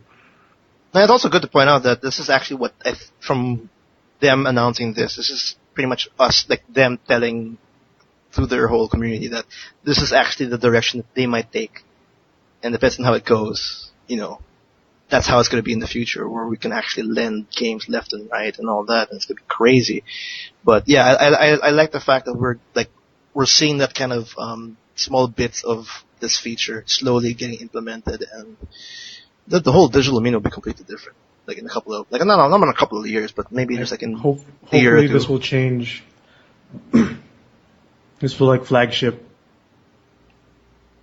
Well, that's true, yeah. Well, why do you guys think like when Microsoft announced this, it was so badly taken when Steam announces more or less the same idea? That's what was the difference there? Like, because the backlash. They just hated Microsoft at that point. Like, everything that they were doing, like I don't like you, and I don't care. It was like the post for that came out as like, he's so butthurt about people not liking the online DRM thing. Oh, but I think with the whole Microsoft thing, I think because I don't think everybody understood the whole family package of Microsoft when it was first announced. Because at the time, before they did the whole 180, their messaging, their communications between their consumers and internally was horrible. Yeah, We didn't know what the fuck was going on. They had some great ideas, to be fair, but they just totally flubbed the marketing of it. It was. Yeah, their PR was really bad. I guess it's just how they presented it, just how the community and the viewers, the consumers saw it. And at the same time, I think it's the backlash. Like we just didn't like Microsoft at that time. Like when we see the logo, it was a bad time at the bad. But do you think that when Microsoft, like a year or 2 years down the line, it will come back? Do you think it will be somewhat? I think I have a feeling there's a good chance it will. Like I think they're probably observing the Steam thing very closely now because it was obviously an idea they had as well. So they're probably going to see, okay, Steam is doing it this way. How can we implement it for the Xbox system? But one thing so I have a feeling Microsoft is definitely going to look at this very, very closely. And yeah, I'm pretty excited that once this idea, this feature just gets molded and it becomes what we want in the end, the whole lending thing. And that's pretty cool. Steam's gonna do, Valve, just make Half-Life 3 and we'll marry you. We're in love with you already. Just keep going. And then we'll be fine. Just give us Half-Life 3 already, That's what we're waiting for. Yeah, or a DLC for Half-Life 2. We'll buy it. Half-Life 2 Episode 3, I think? That's what they're up to. It's just like The Last Guardian. Since you mentioned Half-Life 3, there's some nerd out there in the world, sorry, I called you that, but found like they for some reason there's a video in Valve and they saw the netcode on the video with a little sentence of saying Half-Life 3. Oh man. But you know how Valve is very good at those ARG. And there's a lot of Half-Life 3 whatever's out there. Do you think that they're gonna ever bother releasing Half-Life 3? Because I think they just love the fact that there's a hype there. When The Last Guardian comes out. Yep. Hey, never say die. Duke Nukem Forever came out. I mean, that by itself, no one was expecting that, and boom, it was a crap game and everything, but it came out, and so, the fact that it came out. You know what's funny about the Duke Nukem? I think the demo was better than the whole game itself. Because the fact that you can actually draw on the whiteboard. Best part. I was having so much fun. You're probably drawing penises and stuff on the whiteboard, I bet. Yeah, that's exactly what our other friend did. Yeah, our other friend Arlie, he made a YouTube video. Like, there's a part in the game where you read an autograph to a kid, and instead of writing the autograph, he wrote he drew a dick. And gave it to the kid, and it was hilarious. He was so happy when he got the clipboard.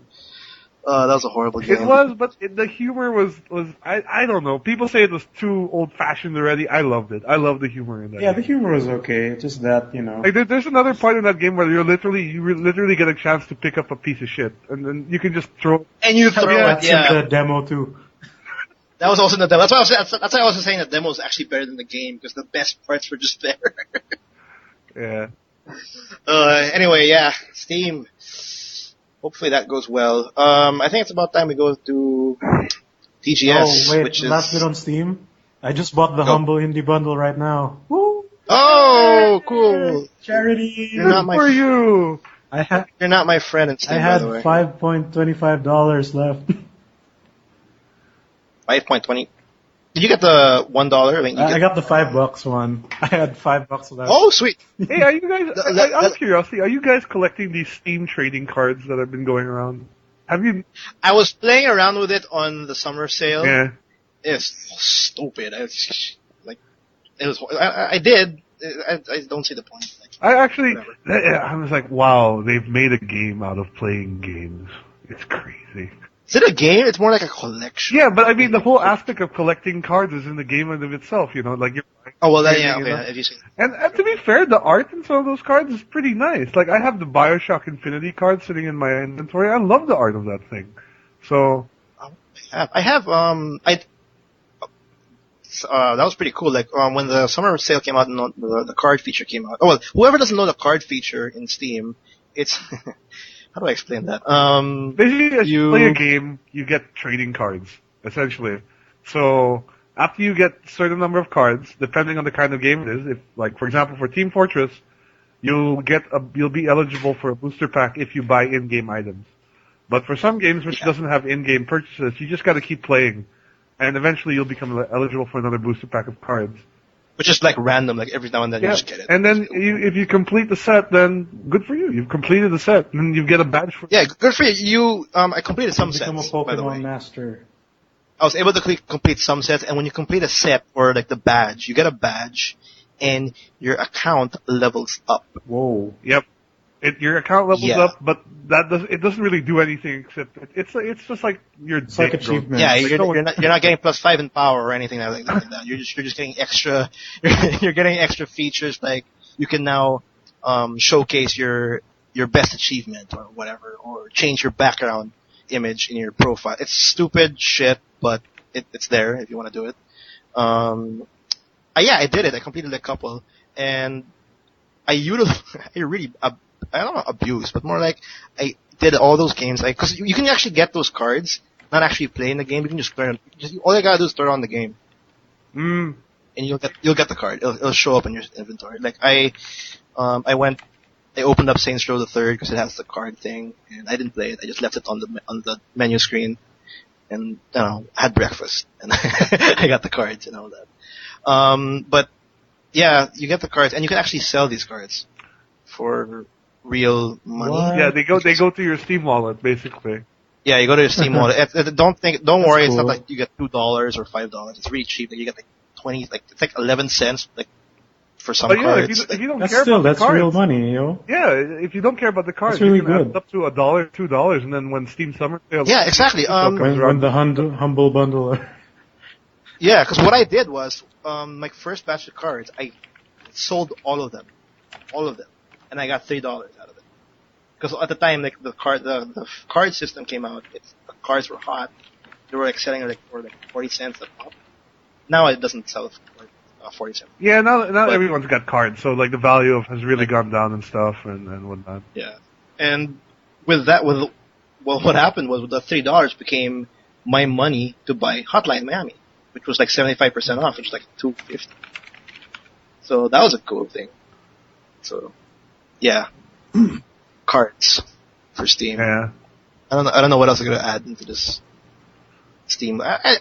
Steam is Do amazing. you think do you think Steam will Valve will eventually get a console? Wasn't there one in the works? For a long time, right? Like the Steam box. Yeah, they're in the works, but they haven't The officially Steam mentioned box?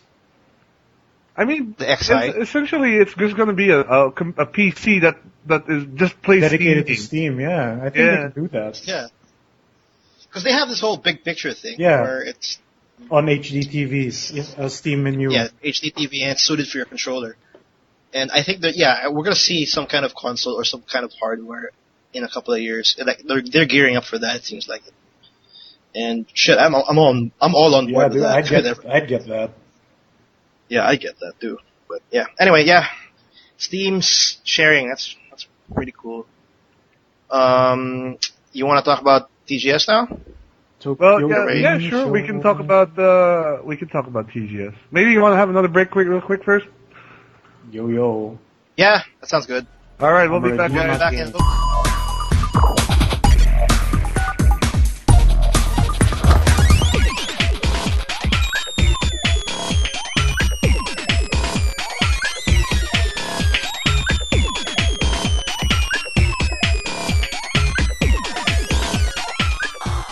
Hey, we're back. Hey. We're back. And yeah, we have a lot to talk about. There's a lot going on.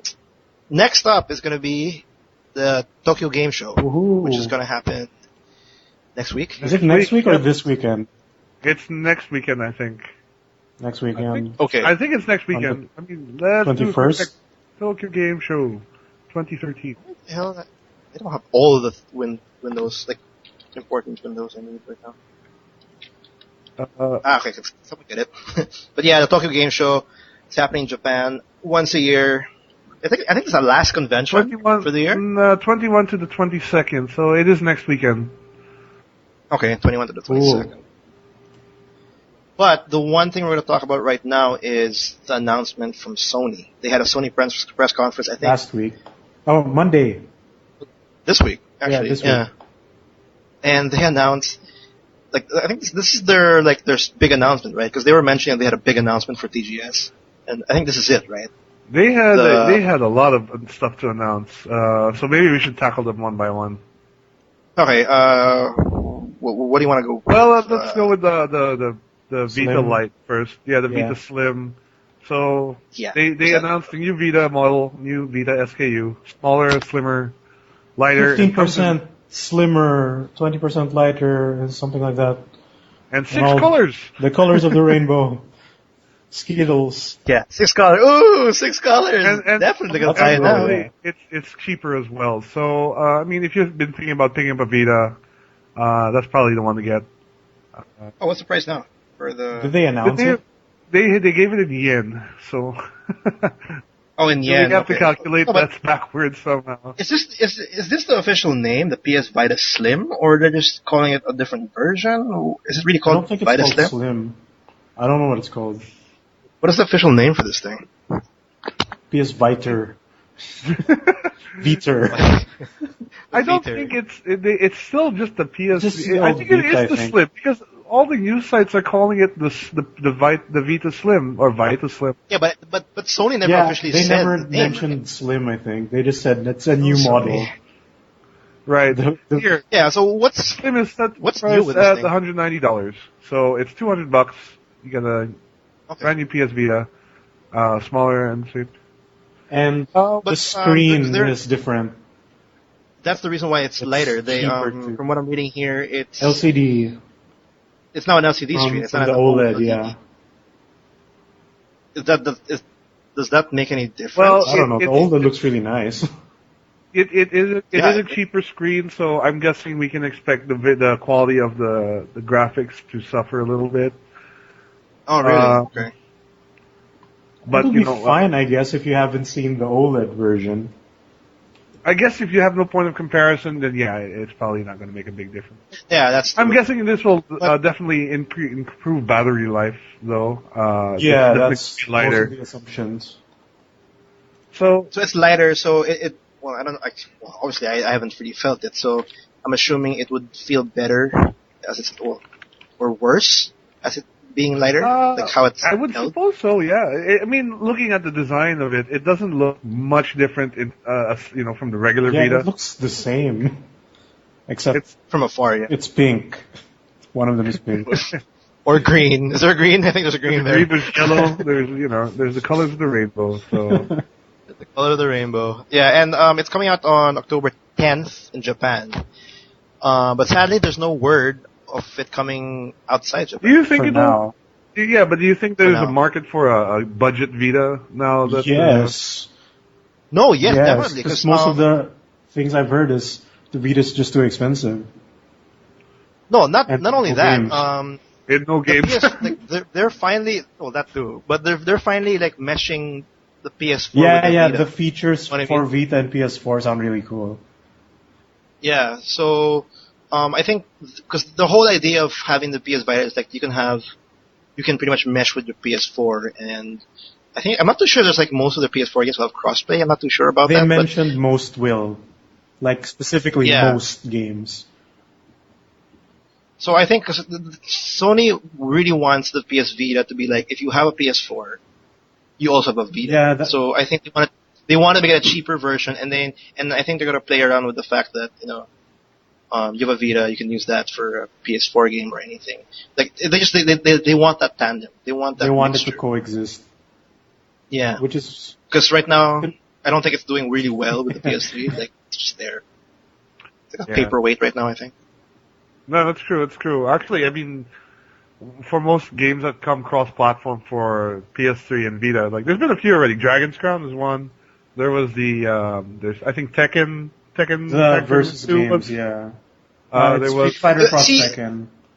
there's that. See, the problem with that whole cross, like when it first came out, which I think was a boo-boo for Sony, was yes, you can do crossplay, but you're asking them to buy, like some Both games, versions you're of the asking game. them to buy both versions of the game. You're asking them to go 60 and 40 to get like the whole crossplay idea. So, I just think that they should have went, like, you can get the crossplay version if you got the PS3 version. Just like how they that's did what with, they did with some games. Sly Cooper. Yeah, Sly Cooper. They would did that include the Vita version in the PS3 disc. yeah. That's true. They did that for with the All-Stars. Smash All Stars Brothers. had it. The Sony Smash Brothers ripoff, Yeah. Just for Sony Smash which I actually thought was fun for what it was. It wasn't great, but It's not it was Smash fun. Bros. It isn't Smash Brothers, yeah. It wasn't Smash Brothers. I think it's Sony trying so It's hard. okay, but it's not Smash Bros. And I just hate the roster of that game. All Star. It doesn't feel All Star to me. You know why the roster was Sony? what it was, right? Because most of the characters in the game had new games. That's another thing. Yeah. Like seriously, you have a game called Sony PlayStation And you have All Stars, Raiden in it. and you put Raiden. New it's coming out Dante. in February. It hasn't come out, and the new Dante. It hasn't come out, and then you put it in the roster as an All Star for Sony. Multi-platform games. I mean, like, and then you put Big Daddy, And no which is Crash not Bandicoot. a Sony game. No Crash But the multi- Bandicoot, yeah. And then, the only like old school guy they really put there was Parappa, And Medieval Guy. and the Medieval dude, yeah. And freaking Yeah. Medieval, who really remembers Medieval? It's not exactly the. It's not one game or one character that I would like. That's the first thing I want in my A lot All-Star of Sony people game. were asking for like Cloud. I mean, that guy has not moved beyond the Sony platform at all. So Yeah, I mean, like, yeah, those stuff like that, like Crash Bandicoot would be perfect. He belongs to I've been Activision preaching now, about though. Crash. I know about the whole. I know why they don't have it, and I know what. But that's what I could've meant. made Like an they could have effort. put like an effort of actually showing that these are my all-star games in Sony. They could have put like Oddworld. Yeah. Oddworld, yeah. Oddworld would have been perfect. They could have put Oddworld. They could have put them putting Ape Escape would have been. I think that was perfect. That was like that's the right direction I wanted them, but not like Evil Cole and Good Cole. Like, seriously, Evil Cole What was and that? Good Cole was the biggest cop out ever. I mean, they just got lazy that was there. horrible. And then And their they DLC put that stupid cat also that I am fine with Cat. thing. The Um, Sony cat, the one from I don't know what The it is. Gravity Rush girl. There's that girl. Oh, you mean the Oh, the the Sony cat, mascot the cat? Sony mascot The- cat. Yeah. Kuro Koro and Toro, yeah. Yeah. Oh, they're in the game. Yeah. Yes, they are. Well, one of them is. And their DLC is Zeus. I mean, Jesus. And they could have put Dart from Legend of Dragoon in as DLC that didn't push through. That That would've been cool. That's actually a true story. The designer, one of the designers on PlayStation All Stars, he released one of his designs, and it showed that Dart from Legends of Dragoon. He had concept art. Was that a PS1 game? Yeah, PS1 game. Yeah, he had there was already a 3D model of Dart all set up. It was cancelled. It was not part of the list. Square Enix. That's- Sony. We're talking about the Vita, that's what we're talking about. Yeah, we should go back to the Vita, by the way. But yeah. Yeah. Rewind. We've segued a little bit. Anyways, the other big Vita thing they announced was the Vita TV, which is a set-top box that will cost you $100. That takes Vita games and will also be compatible with digital PS1 Classics. PSP and PS1 games that you just plug in your TV That's really cool. and play. So essentially, it's a Vita without the screen, and you play it on your TV. And I think Using a it's pretty- DualShock 3 controller. right, exactly. Yeah, it's a PS3 controller. Budget cuts. No, But no. I don't understand how it could be a PS3 controller because doesn't a lot of Vita games require that touchpad? Yeah, exactly. The touch screen. Yeah, that too. Holy Oh, God. God. No, So I maybe. would expect Oh, well. a PS4 controller would be more understandable because No, it has a touch. I think this is how it works. You need to buy a PS4 and the Vita TV, then use the PS4 controller on it. But like Well, the bundle. they haven't confirmed if you actually use the Yeah, but that's PS4 probably on how it. it'll work. Like the bundle with the Vita TV is just gonna be a DualShock 3. Maybe to keep it cheaper too. Or force you to buy a PS4. Oh, if that's the case, then they have to work on their information, in a sense. That's what I'm thinking, at least. Well, it makes sense in that, yeah, kind of, yeah. But hopefully because right now the TV, like, the only reason why I kind of think it's pretty cool, this PS Vita TV thing, is, you can transfer whatever you're doing with the PS4 to another TV. The remote play things. It's Yeah, that's nice pretty feature. cool. It comes out as a hub. Yeah. Am I saying? Yeah, so that's the biggest appeal to me that are not casual or to the hardcore. Like if you just for some reason have to transfer. Well, for me, the biggest appeal is it's $100 Vita. So for $100, I Vita now on have your access. TV. I now have access Actually, to you a have a whole point, library that's of true. games that I would not have had access to before. So That's true. And there are a few Vita games that I've been looking at. The Persona 4 remake, I think that's on Vita. Yeah, Persona 4. I the Muramasa definitely HD one looks nice too. the Muramasa No, but the HD problem- game, yeah, for sure. Those games on Vita. The I would few love Vita games that are really good. The problem with this PlayStation Vita, though, the announcement, like it does sound pretty cool. It sounds pretty cheap, but so far it hasn't been announced. It only has been announced in Japan, and it's coming out. Where is that? It's coming out this year, I think. There's no word of it coming out in the US or in Europe. Yeah, as most things in Japan, so we'll have to cross our fingers and hope for that. Yeah. But So- I think it will. I mean, I don't see any reason why there wouldn't be a market for it in the U.S. So Do you think that's the reason why they didn't mention it in like E3 and Gamescom? Like they well, maybe because they they hadn't. specifically- I don't think they hadn't had a workable model to show at that point. So maybe. No, it's not like what I'm saying is like this PS Vita TV. I think their market is technically for the consumers in Japan. Like, cause I'm assuming like for example in Europe and US they're pretty much going against. Actually, I don't know because I don't think people will be using the PS Vita TV that much.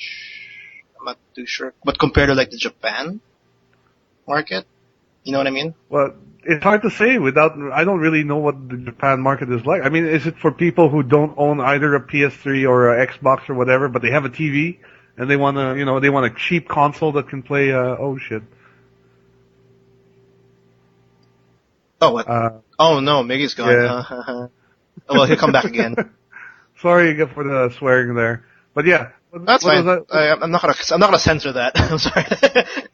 What I was saying But, is like, yeah, I don't know what the market is in Japan at all. So, but I mean, I would consider myself to be a good representation of the Western market, even though I don't live in the U.S. But so for me, something like that is definitely interesting.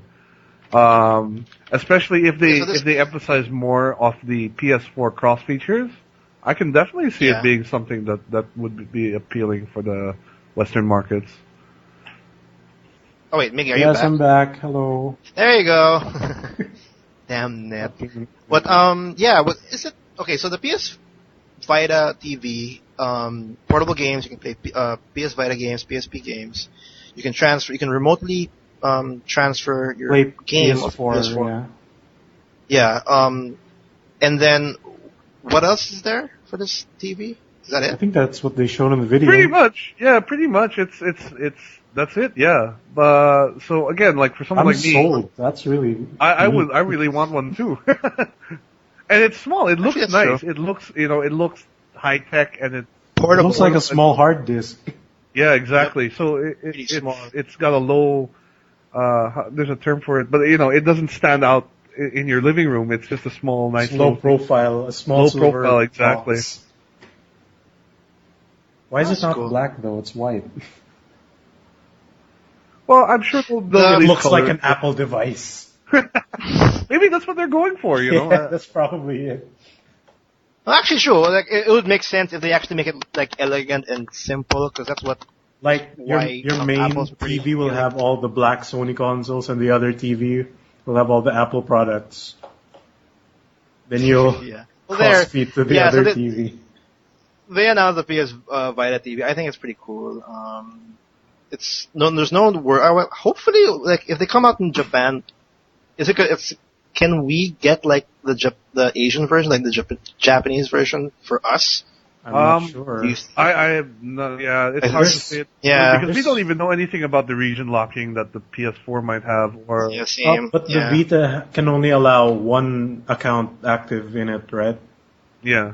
So So I that's mean, one will of the- they release an Asian version for it? Because like where we are, we're in a weird place where we Singapore. kind of get 4 or 5 different versions Versions of games. of the We have same- European versions, Australian, Japanese, some Japanese titles, the Asian version, Yeah. and the Region 1 US version. So for us, it's going to be a mess. But I figure Sony's smart enough that they'll sort that out and they'll figure out like, okay, well, we have a different SKU for each region, or is it just going to be one unit for everything? So we'll see. We'll see.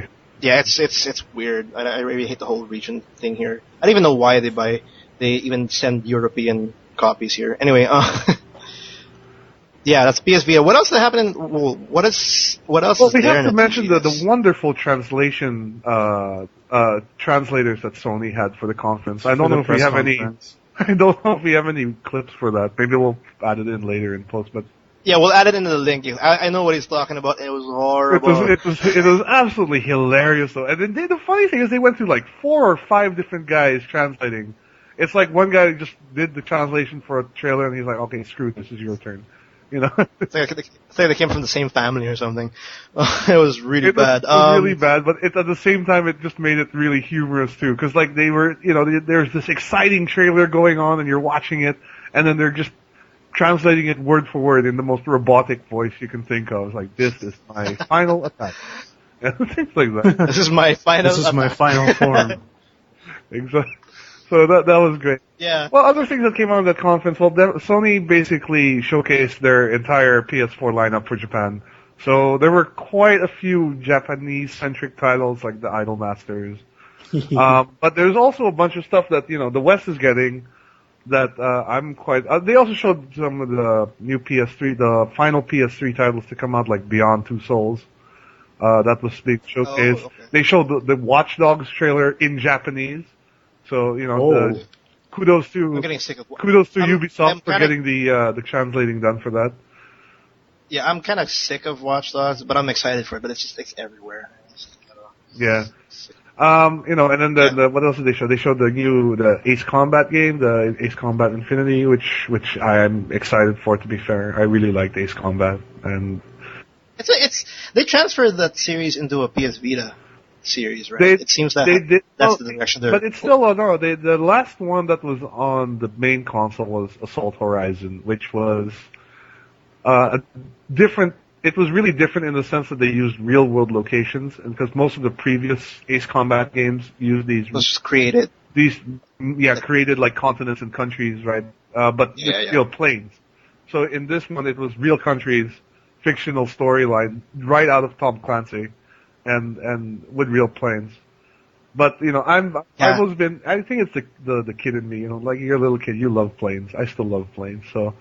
No, and Ace Combat is always a good game. I'm sorry, like it's just one of those things. Like you don't have to be like unique and revolutionary. It's an Ace Combat game. Like I want to play it. I want to play it.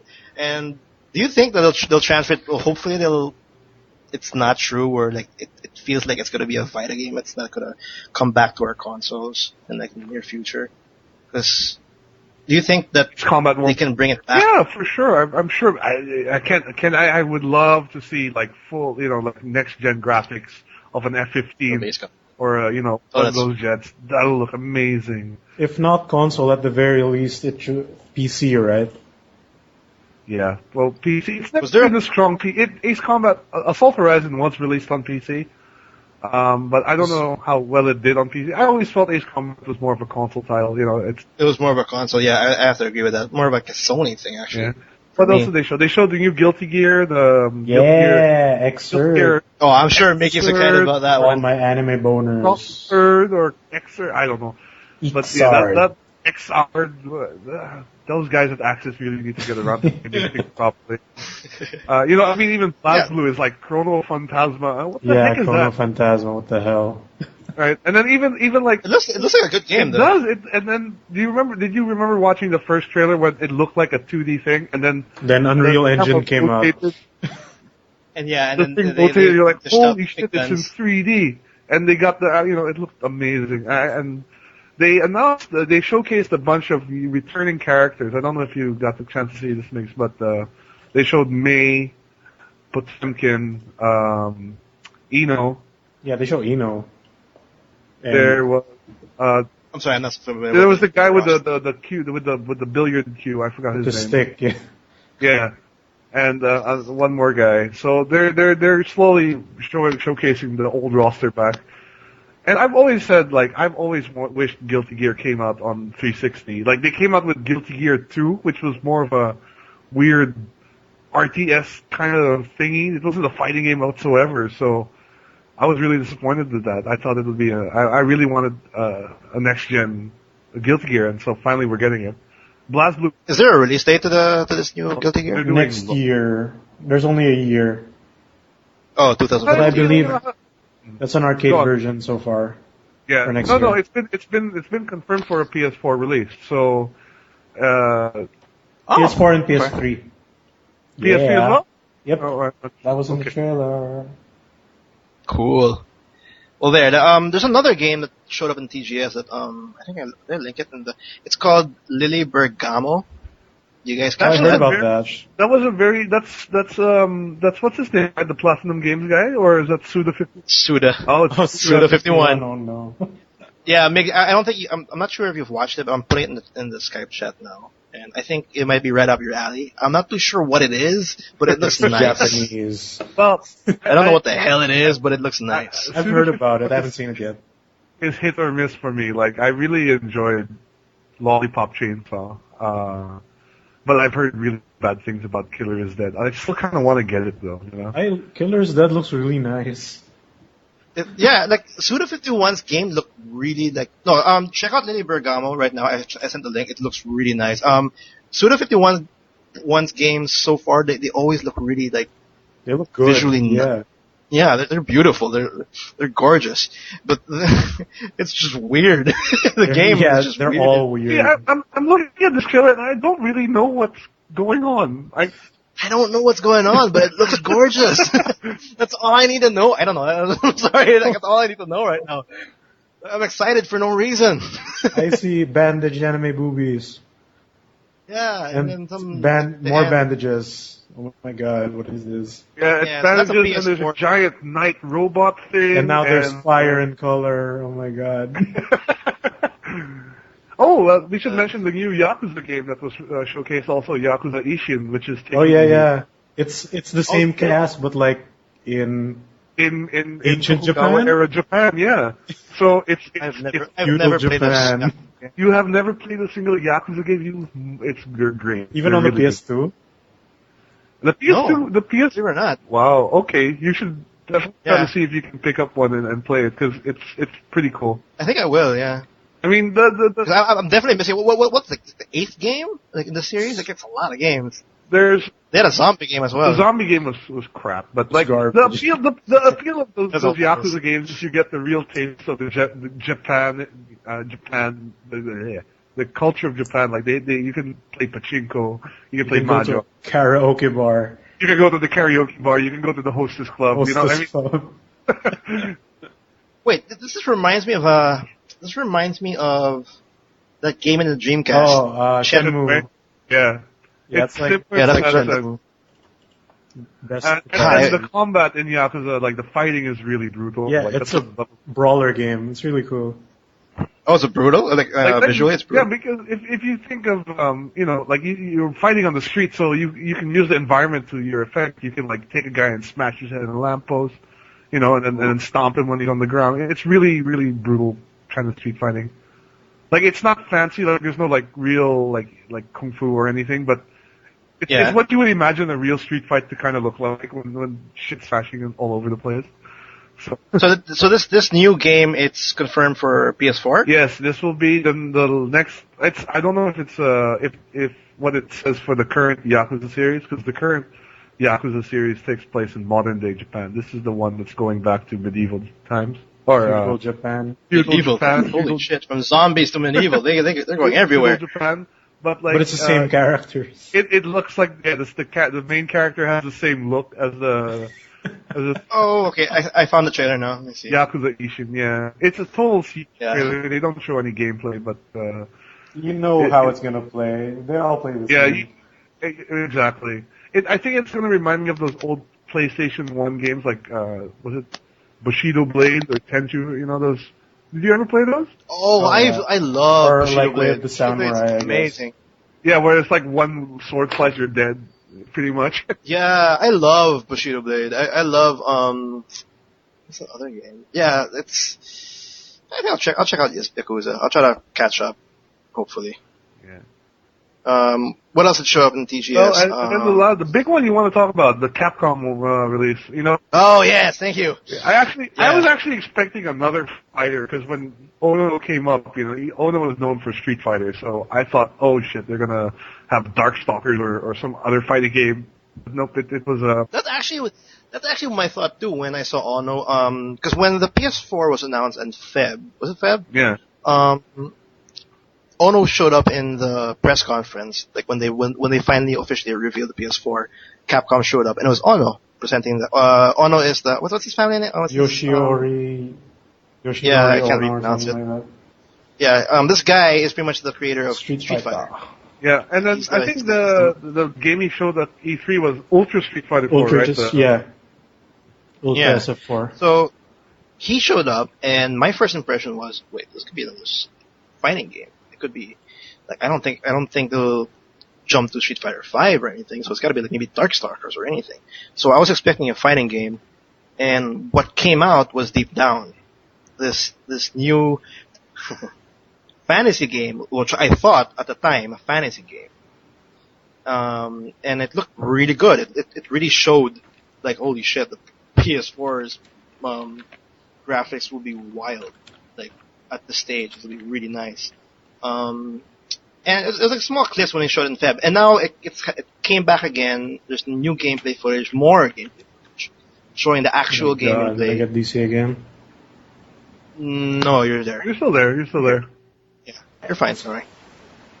Yeah. So, yeah, they show up. They reveal Deep Down once again for TGS, and the best way I can describe Deep Down is it's a offspring of Assassin's Creed and Dark Souls, sadly, because at first glance, it's actually a fantasy. It's a high fantasy kind of game. Like you're a knight, you're fighting a dragon, yada yada yada. And all of a sudden, Ono mentions that this takes place in the future, Yep. New York, 2094. I mean, like, what the fuck? It kind of reminds me of, like, you know, the dot hack anime. Like, it's like they're in the future, but they go into this game and then they're playing medieval characters. Or Yeah. as you said, But, Assassin's but Creed. the- They go into Animus and they go back in, you know. They go in the back in time. Like, I'm not too sure. Like, what's that? I read something. Like, it's like somewhat like the Assassin's Creed because they go back into time, but they tap into some like objects that would like relate to the past, and that's how you get to the dragon fighting part or something like that. It's just weird that they bother to make this kind of setting where I'm sure all of us are all like ready and strapped up to join another fantasy game that somewhat looks like a Dragon's Dogma or a Dark Souls. But no, it's like it might be something else. I don't know what it actually is. reminded me a lot more of Dark Souls than it did Dragon's Dogma. But what got me kind of excited about it was they mentioned it was going to be it's multiplayer for one, and the dungeons are all randomly generated. So it's almost as well as the monsters. yeah. So it's almost like a multiplayer roguelike, if you know that term. Yeah. Yeah. So. And of course, it's next generation graphics and everything too. So I mean, it looks great. I'm very excited. Me, for me, I have my guard up because I don't know, the setting kind of bothered me. And the gameplay, we can't really say much of the gameplay yet. It seems pretty basic. Can I say basic? Yeah, you can. I mean, not- I understand where you're coming from. Like, it's hard to really judge it now, but just from Yeah. how it looks, like the potential the game has gotten me really excited. You know, when the execution, we'll see, because it's very hard to tell. And hopefully the execution is not Lost Planet 3. But then again, that's not Capcom. That's not Capcom, right? Lost Planet 3 was not made by Capcom. It's with some other. Yeah, Lost Planet 3 was outsourced, unfortunately, and also sent to die, with very little marketing done. I don't think anyone even knew it came out until, unless you really followed it. But yeah, Go on, sorry. No. Deep down, it's, for me, like, with you're excited about the whole game. I'm more excited about the potential of it. It pretty much shows me the potential of what the next gen would look like. Like, this is the one game that shows, like, okay, this is how games might look like in the future. That's what I got out of Deep Down more than anything else. Because I don't think I ever got that in, like, for example, Killzone. What was that new Killzone? I forgot the name already. The new Killzone's coming out on the PS4, or even any game that's coming out on the Xbox One. You know what?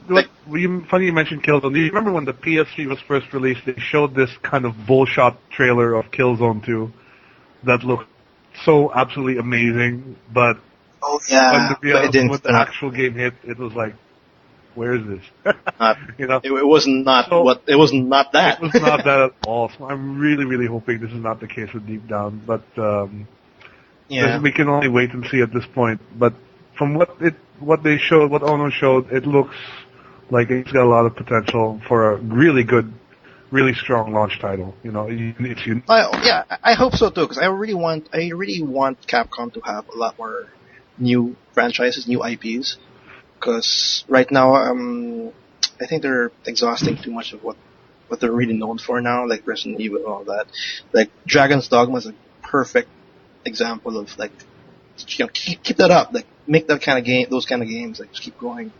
And because, like, for me, they ruined, like, Resident Evil 6. They like, what happened with Lost Planet, stuff like that. Like, they need new blood to fuel the next gen. You can even say that about Ultra Street Fighter 4. Like, they're basically just taking the new characters from Street Fighter X Tekken and putting them into Street Fighter 4 and re-releasing it again.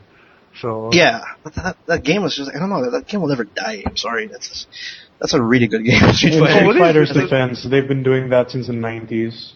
That's true. They have indeed. And that was just their format. That's how Street Fighter works. I just watched the Deep Down trailer and it looks really good. Yeah, you saw it, right? Yeah, so it looks really nice. So there, yeah, it's a fantasy. I don't know what it is. It's set in the future in 2094. That's the new information about this game. Is there anything else they mentioned? It's a 4-player co-op online. I'm not sure if it's just 4-player co-op. Is it just 4-player? Because if it's online, it might be. I don't think it's an MMO. But maybe I don't know if it's just 4 players. They're calling it an online game. Maybe it's gonna be like Monster Hunter. Co-op. Yeah, so I'm not too sure what that means. They just say online game with co-op. So it could either be 4 or more. I'm not too sure. Yeah. This game also will be introducing their new game engine called the Pantare. Is that how he said it? The Pantare. I don't even want to say how you spell that, but it's a new game engine that they're using. Engine. Yeah, I like this direction they're going with Capcom. Like, there's new IP, new game engine, new console. Yep, I'm on board with that. So that's pretty much it for I mean, like, I don't think anyone is expecting any more major announcements or major surprises from TGS. Like, everything that's been announced has more or less been announced. So, was Sony indie heavy in the TGS presentation? 'Cause I haven't seen, like, most of one thing we should mention also is that for whatever reason, Japan is getting the PS4 later than the West. They're getting in February for some reason. I have no idea why. It seems like that's a weird decision. Because normally it's the other way around, right? They'll be the ones to get it first and then the West, but. No, I think it's just the console. I think the market is different there. Yeah, because I think it's the same example. Like, for example, the Xbox One is coming out on. I'm not too sure if you guys know this yet. Xbox One's coming out on November 22. Can someone confirm me that? Yeah, something like 25. So I'm guessing, yeah, you're right. Sony is trying to release it at the same time, so they aren't caught with the gap basically. Yeah, because the Xbox One is coming out on the 22nd for the US with FIFA. PS4 is coming out on November 15 on the US. For Europe, PS4 is coming out on the 29th, I think. And the Xbox One's coming out on the 22nd. I think it's their priorities right now. Because, like, for example, Xbox One is going to go ahead. I mean, PS3 will go ahead. Like, okay, go ahead to the US because they want to get a stronger hold on the US. Microsoft, on the other hand, they have a strong foothold in the US, so it's fine for them for the PS4 to go ahead because they're focused on other places like Europe. Right. Like, because technically, the Xbox One is coming out in Europe first, and then the PS4 will come out. So it's like their priority. Like they want a stronger foothold on Europe. The Xbox One in Europe will actually come with a free FIFA. Yeah, 14. a copy of FIFA. Which is a great move, actually. Yeah. I think that's a fantastic move to bundle it with FIFA. I mean, yeah, so it's really the priority. So I think the reason why what they're doing with. So my point is, the reason why I think Japan is getting it next year is because they know that they have a good foothold in Japan. You know what I mean? it's just like putting them on the back priorities, like. Yeah, I think they're allotting their units. And they'll be on like, the US. oh, you know what? You're getting it later. We'll throw in the. There's one game they're bundling with Spark or something like that. Xbox, like, dude, Microsoft in Japan, I think. Nothing. It's in the corner. It's in the corner of a game store. Like, it's not. It's not moving. It's just it's sleeping on the shelf. You know, like this. Yeah. So that's what I think. That's what I think is going on with why Japan's getting it next year. And I'm sure they're all bummed out by that. But it's a business move, and it's the first time Xbox and PlayStation is going head to head in 1 year. Yeah, because So previous that's why it makes sense. Xbox came a year earlier, right? Yeah, it was like a 1 year. And that was that 2005. was such a smart move on Microsoft's part, really, to release it because they really capitalized on the fact that they were out earlier, so they got all the games earlier, and PSP has just been playing catch up the whole time, and I think only within the past couple of years has really sort of made up for it, you know. They made up eventually. They made it up. The PS Slim that was a good move. great. Yeah, and PSN Plus. I think that's one of the reasons why they are up now. Yeah, so that's a really great feature. It's not just Sony's part. It's also like Microsoft's bungles like that. The Red Ring issue, like that was prevalent, and that's actually one reason why I didn't want to buy an Xbox initially because of the Red Ring, and then eventually they figured it out, and then I bought one. And I got the Slim, and but yeah, it's coming out. What was it again? Next year in Japan in February, bundled with Spark or Last of Us 2. Sorry, Monster Hunter. What? No. Monster Hunter 7. It's that one game where you kind of play like a little robot that absorbs things. I forgot what it's called. Knack. Yes, Knack. It's like launch title, but the US is getting a bundle for Killzone. I think is it? What's their bundle for the US? I don't think it was Killzone, but it's a game I don't care about. Yeah, but anyway, it's coming out next year. Is there any? Well, since we're talking about the next gen console, is there like one game on the launch window, or no? Let's just say the launch that you guys are excited for. I'll take that as a no. Hello? Oh, we lost Will. Oh no! Oh wait, did we lose Will? I don't know.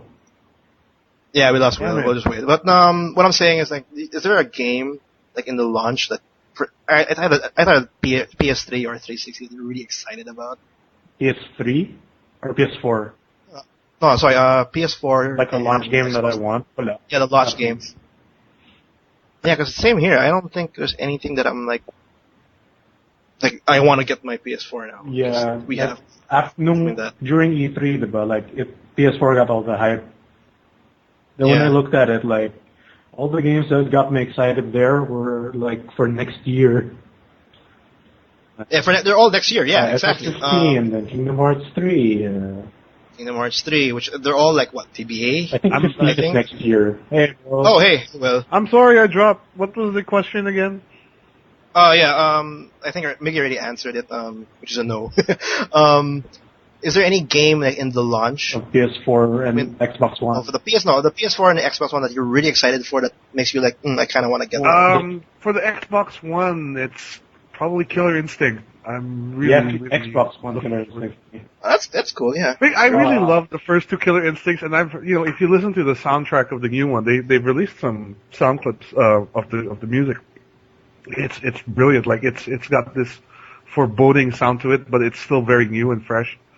And It's a free to play title. it is. That's the weird thing, like it's free to play, and you have to buy characters. So you start off with the first week, everyone will just be Jago versus Jago. Until someone decides. Are you kidding me? Yeah, That's all you get is there's Jago. There's only like 8 characters right in total. Yeah, about 8 at launch, and then they're gonna release. Oh, I'm 4. calling it, man. That's a rush project right there. I'm calling it as a rush. That's why. project. That's kind of why I think they're. Yeah, it's in a way sad, but I love Killer Instinct. So I was so happy to see that they brought the IP back, and so I'm actually excited for it. But it's not enough for me to say I need to buy an Xbox One right away. Yeah. I need to see at least I think 3 or 4 titles I really want before I'll commit to a system. Because I think the really exciting ones are like all launch windows, ones that are coming out next year. Like, I'm personally interested in like Infamous Second Son, but that's next year. You know what I mean? Killzone, no. Killzone, no, it's just another shooter. I'm getting a little tired of them. That's no. I've never found the Killzone like even the storyline that intriguing or it Killzone 3's storyline is shit. Plain and simple. Exactly. I'm sorry. I mean, what else is there for Xbox One? Halo 5. I mean, they showed that really quick trailer with the Master Chief. I mean, by the way, since you mentioned that, when they showed that announcement, that trailer on E3, it just said Halo. Yeah. And some reason 343 Industries, the one who are making the Halo trilogy now, said it's a separate game. Another confusion. But a few weeks later, a new trailer came out with the same footage, but now the logo is Halo 5. Oh, okay.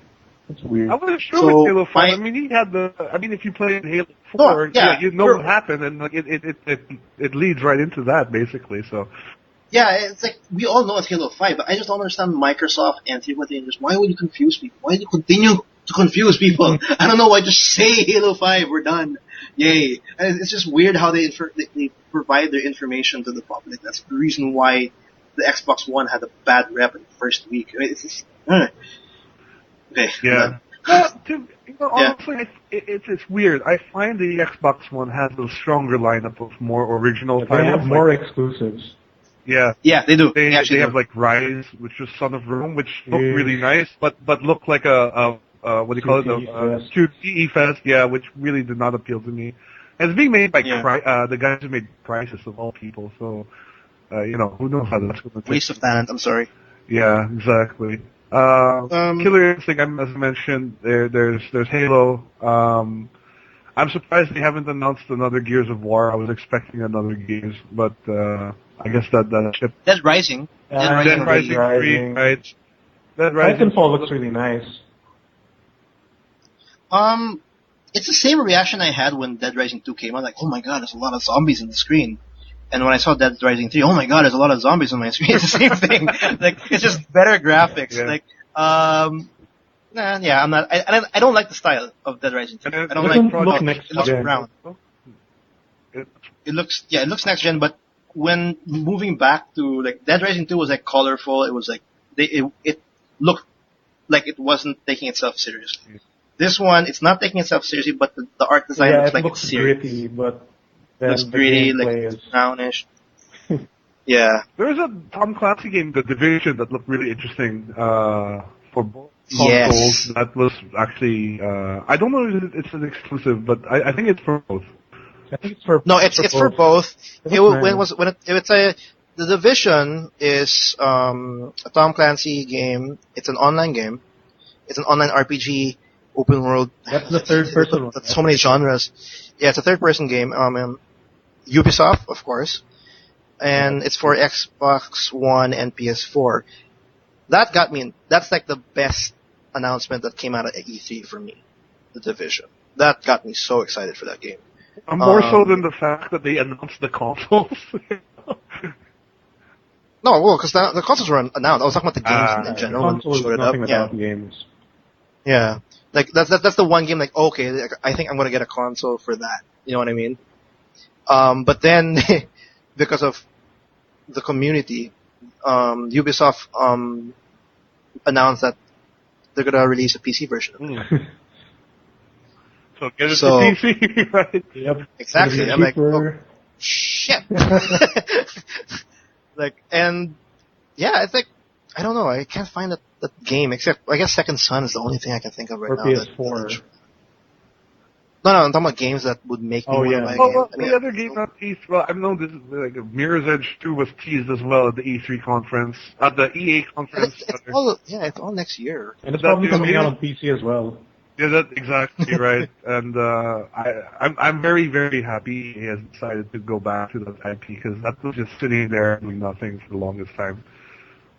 In a way, it's a good thing they didn't touch it because otherwise we'd have gotten the Dead Space 3 of Mirror's Edge, which is terrible. Oh, thank God. Co-op You know, message.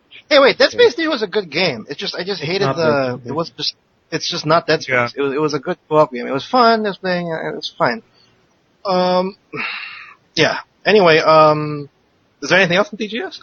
No, that's about it. I mean, we'll probably have next week. It'll be on the weekend, so Oh yeah. we'll see what happens there.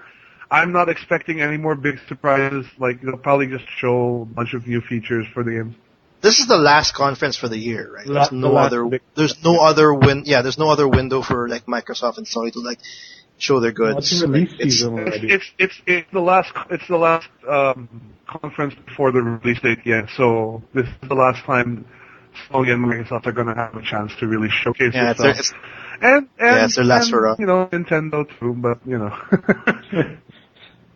Oh, I'm gonna save the Wii U for maybe next episode because that's a long one. That's a long one. Yeah, it's the Wii U. It's an underdog console right now, and I don't know. I don't know what's gonna happen. Maybe that's like when what you the see U stands for, underdog. I just realized. True. Man, Nintendo and their horrible names. Nintendo 2DS. Wii U. Yeah. So, anyways, we're gonna Wii close this U. off. Like, what new game are coming up? Let's talk about that real quick. Yeah. Next week. GTA 5, Everybody GTA knows 5. this. GTA 5. GTA 5. You guys, GTA 5. I told you guys before, I think off air, that I'm not decided yet if I want the 360 or the PS3 version. So.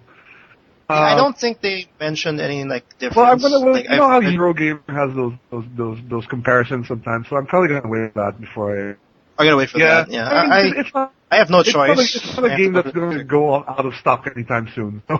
Yeah, you know, and more than the enough online of is for next month too, right? Yeah, the GTA 5. If you guys are like all excited to go to online, it's in October. Just get it before So, October. If you want the game just for the online, like don't expect it on day one. It's gonna be a separate download, I think, for GTA 5. It'll be a separate download, but it'll work, you know, with the game, so you shouldn't have issues there. How do you think it will do though? It'll definitely be a success, GTA 5. Oh, Definitely. absolutely! People are already saying it's going to be one of the biggest launches ever. Yeah, of any, people are saying any media. it's game of the year. Yeah, I think I read something where GTA 5, like just its pre-orders alone, already got their money back. Oh wow! And GTA 5 is one of the most expensive, like the most expensive game to make. Yeah, It's like 296 million, it's crazy.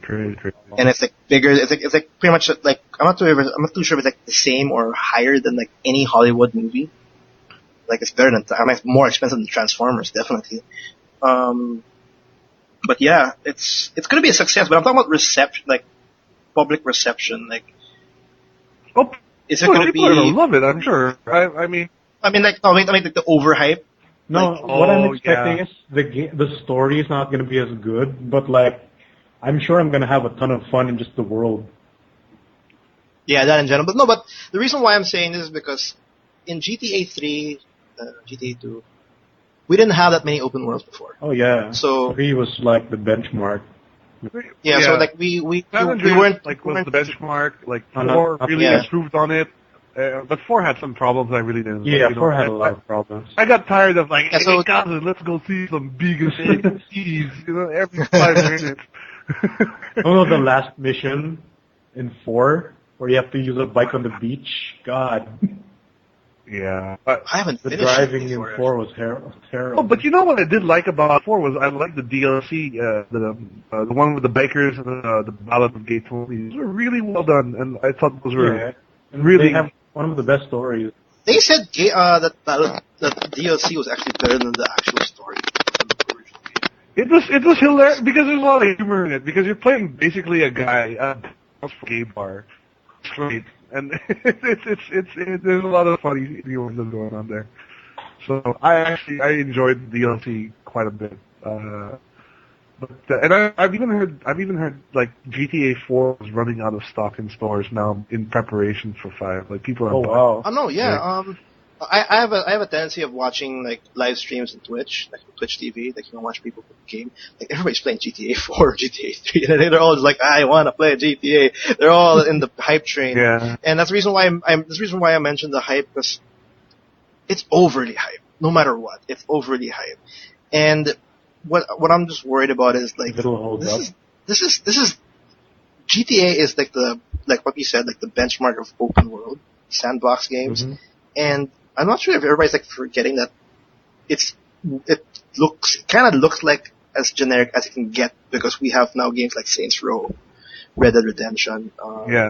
I don't know, other games. Well, there's other iterations that we were experienced already, and it might come out like overly hyped to the point that that's just another GTA game, and it might kill itself in reception. I'm pretty sure the media is going to give it rave reviews, but that's usually how they are. I mean, with all the advertising they have on IGN and GameSpot, whatever, they're probably going to give it rave reviews anyway. Yeah, that's it. But definitely, it's going to be. I don't know if it'll be Game of the Year material, but it's definitely going to be, one of the best rated games of the year. Of this year, yeah, for sure. Yeah, I'm all set. I got myself pre-ordered already. So all right. I got my 360. I think the 360 has 2 discs, which is pretty weird. Well, not really weird, actually. It's pretty makes sense. The game is. What else is coming out? What else is coming out? It's like Wonderful 101 is being released. Wonderful 101. Woo! Oh, we almost forgot about Wonderful that. 101. And that's kind of what's going to happen. People are going to forget about it. Like everyone's. No, people won't forget because they don't have Wii U's. They just don't even know it exists. They won't forget it. They just don't know People it's with there. Wii U's will go out of their way to get it. Is Grand Theft Auto even coming out on the Wii U? It's not, right? So It's like, not. I just it's like, okay, guys. Only Wii U owners will notice it.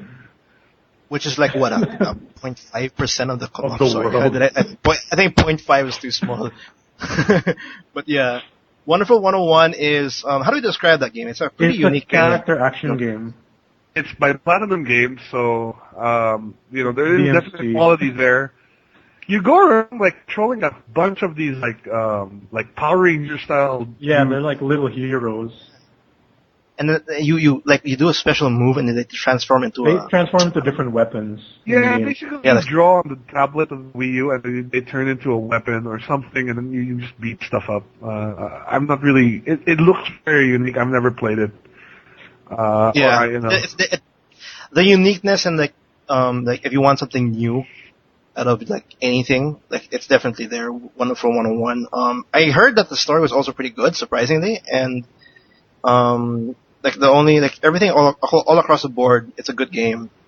But sadly overshadowed completely. Yeah, it's being sent under that. It's gonna So be- Wii U owners out there, go buy Wonderful 101. Like, Yeah, support Platinum Games. Platinum Really, Games are awesome. Yeah. So and tomorrow? Well, actually, what else? There's one more thing that's coming out. I found this out today. Is Angry Birds Star Wars 2 is being released on the 19th, which I didn't even realize they were making it 2. But Neither did I. this is the Clone Wars saga of Angry Birds Star Wars. So isn't Angry Birds Star Wars? Oh, it's Star Wars is for like browsers and tablets, right? The Star Wars one. Yeah, it's for your Android phones, iPhones. I think you could buy it. You can download it on Xbox Live. I'm not sure. It's a $4 game. How much is that coming out? I think it's even less than $4. Well, but here's the thing. This one is going to use the technology, the Skyliner style technology to toys, which you can scan into the game. So I think. That's becoming popular. But the thing is, like, Rovio, the guys who make Angry Birds, are basically going to be making Angry Birds for the rest of their lives because they're typecasting. I never thought typecasting could actually happen in video games, but yeah. I know what you mean. You're stuck to Angry Birds forever and ever. I don't know if they'll ever get out of the... And it's getting selling like crazy. It is. It's not so much the games that they're selling, but all the little plush toys and... they made another game, I remember, but like nobody cared about it. Wait, it was like Amazing Alex or something like that. Something like that. Yeah, I remember. I have it. I think I have it on my phone, but I never bothered with it. And so it's coming out. It's coming out on the 19th. So if you don't have a PlayStation, Xbox, or a Wii U, but you have Android or Android phone, iOS, you have iOS or Android, you can get Angry Birds Star Wars too. So those are really the big three. Well, not even the big three. It was the big one. But it makes sense. Like coming out next week. That's about it. Why? Because GTA is coming out. Why in God's name did Nintendo bother to put Wonderful 101 in tandem with GTA 5? I will never know. But wasn't GTA scheduled for an earlier release, but then got delayed? I have no idea, but I think that's what happened. Nintendo couldn't have released it because the game's already out in Wonderful 101 is Japan. In Japan, and I think it's already out in Europe. And the US is what's getting it last. So. It's not so much of a localization issue that it's already been localized. So I don't know what Nintendo is rethinking or their maybe release dates for games or something else. I think Wonderful 101 coming out at least a week before GTA. That would have been a better move. That would make a big difference in their sales because I think they need it right now. It's actually a rock and a hard place for them because next month is going to be super busy with big releases like Assassin's Creed is on next month. Battlefield is on. Batman. Battlefield's on the Call of Duty. Yeah. It's going to be So it's they probably didn't want to hit that period of time for sure, but just so happens that Grand Theft Auto is muscling into the release date and it's going to get murdered, and I don't want it to get murdered. Yeah, this is the sad truth. Really, it's going to be totally murdered. It's fine. Like they made a great game. We'll play it when it's cheap. Well, Sadly. I'll play it when the Wii U has more than 2 games I want to play on it. Next year. Hopefully. Whenever it happens, Whenever Smash Bros. Nintendo is just. I'm not bothered. Like Nintendo is just making so many weird moves that I can't understand. They're being Nintendo. They're being. Can I say that? Like, was it like this before? Like the way they released. Oh, is that a new term now? Oh, they're being Nintendo. They're being Nintendo. Oh, okay. It's like it's too Japanese. I don't know. Anyway, yeah, that's it. Like, oh God. GTA 5, September 17th, Tuesday. It's gonna be GTA Day, pretty much. Yep, if you guys happen to be where we are, make sure you pre-order it, because it's gonna run out of stock for sure. Yeah, well, I think I would be safe, because, like, in the Philippines, like, it's more on the PS3 than the 360. That's true, oh, yeah. That's true. Yeah. So I'm safe. I'm safe. That's true. Anyway, so, I think we've spent enough time yapping. Yeah, it's a pretty long first episode, and I think that's a good first episode. We kind of had I'll say it again, we had a mistake with the we made up for the lost data. Yeah, we definitely Absolutely. did. So yeah, we're gonna wrap things up. Next week we'll be back again. Saturday? Oh, we'll talk about it. Yeah, but we do this every week. Thank you for staying for this long first episode. Yeah, and really appreciate it. Guys, definitely hit us up with comments or suggestions you might have for us, because this is our first one, so we're trying to improve it as we go along. So if you got ideas, Yeah, we're pretty new with this whole thing. Like, if you have suggestions or you think there's a problem with our mic or something, anything like technical, or something you'd suggest for maybe segments, like anything, you can email us at the tmgpodcast.com. Yes, I made the Gmail already for this. Ooh. Oh wait, no, the tmgpodcast at gmail.com. I made a mistake with my writing. Could you repeat that So again? if you wanna, the TMG Podcast at gmail.com. Yeah. It'll be in the description. So if you want to email us, if you have a question for us, actually. yeah, if you have questions, if you want questions. Anything. if you've got fine. things you want us to games you want us to talk about, or any concerns you might have, just hit it up. We're totally open at this point because we won't make this a really good podcast. So anything you guys have to say, Definitely. definitely. Yeah, and I appreciate you guys sticking around. Hopefully, you'll be around for next week. This is again a weekly thing. We'll tackle everything that's going on within the week in terms of the world of video games. And if you do check out our blog site, it's www.toomuchgaming.com. It's again will be in the description. Like all our impressions, our game reviews, they're over there. And do check also Miggy's YouTube channel. Ooh. His Let's Plays. Like he has a ton of videos there already up there. And yeah, he has a lot of cool content. I appreciate if you check it out. And yeah, that's about it. All right. There you go. Take care, fellas. I think we're good. Have a good week. Right. Enjoy yeah. GTA. Bye. GTA. Yeah, Woo! enjoy GTA. Next week, definitely, it's going to be more like about GTA because I think we'll have a good amount of time on it by Saturday. Say how cool So, GTA 5 I might is. not. I mean, I'm still waiting to figure out if I want to get. We're gonna tell you how cool GTA. yeah, Will is trying to figure out where he wants to get it. But next week, I am pretty positive like most of it will be about GTA. So look out for that. And yeah, Alright. take care, guys. All right. See ya. Bye.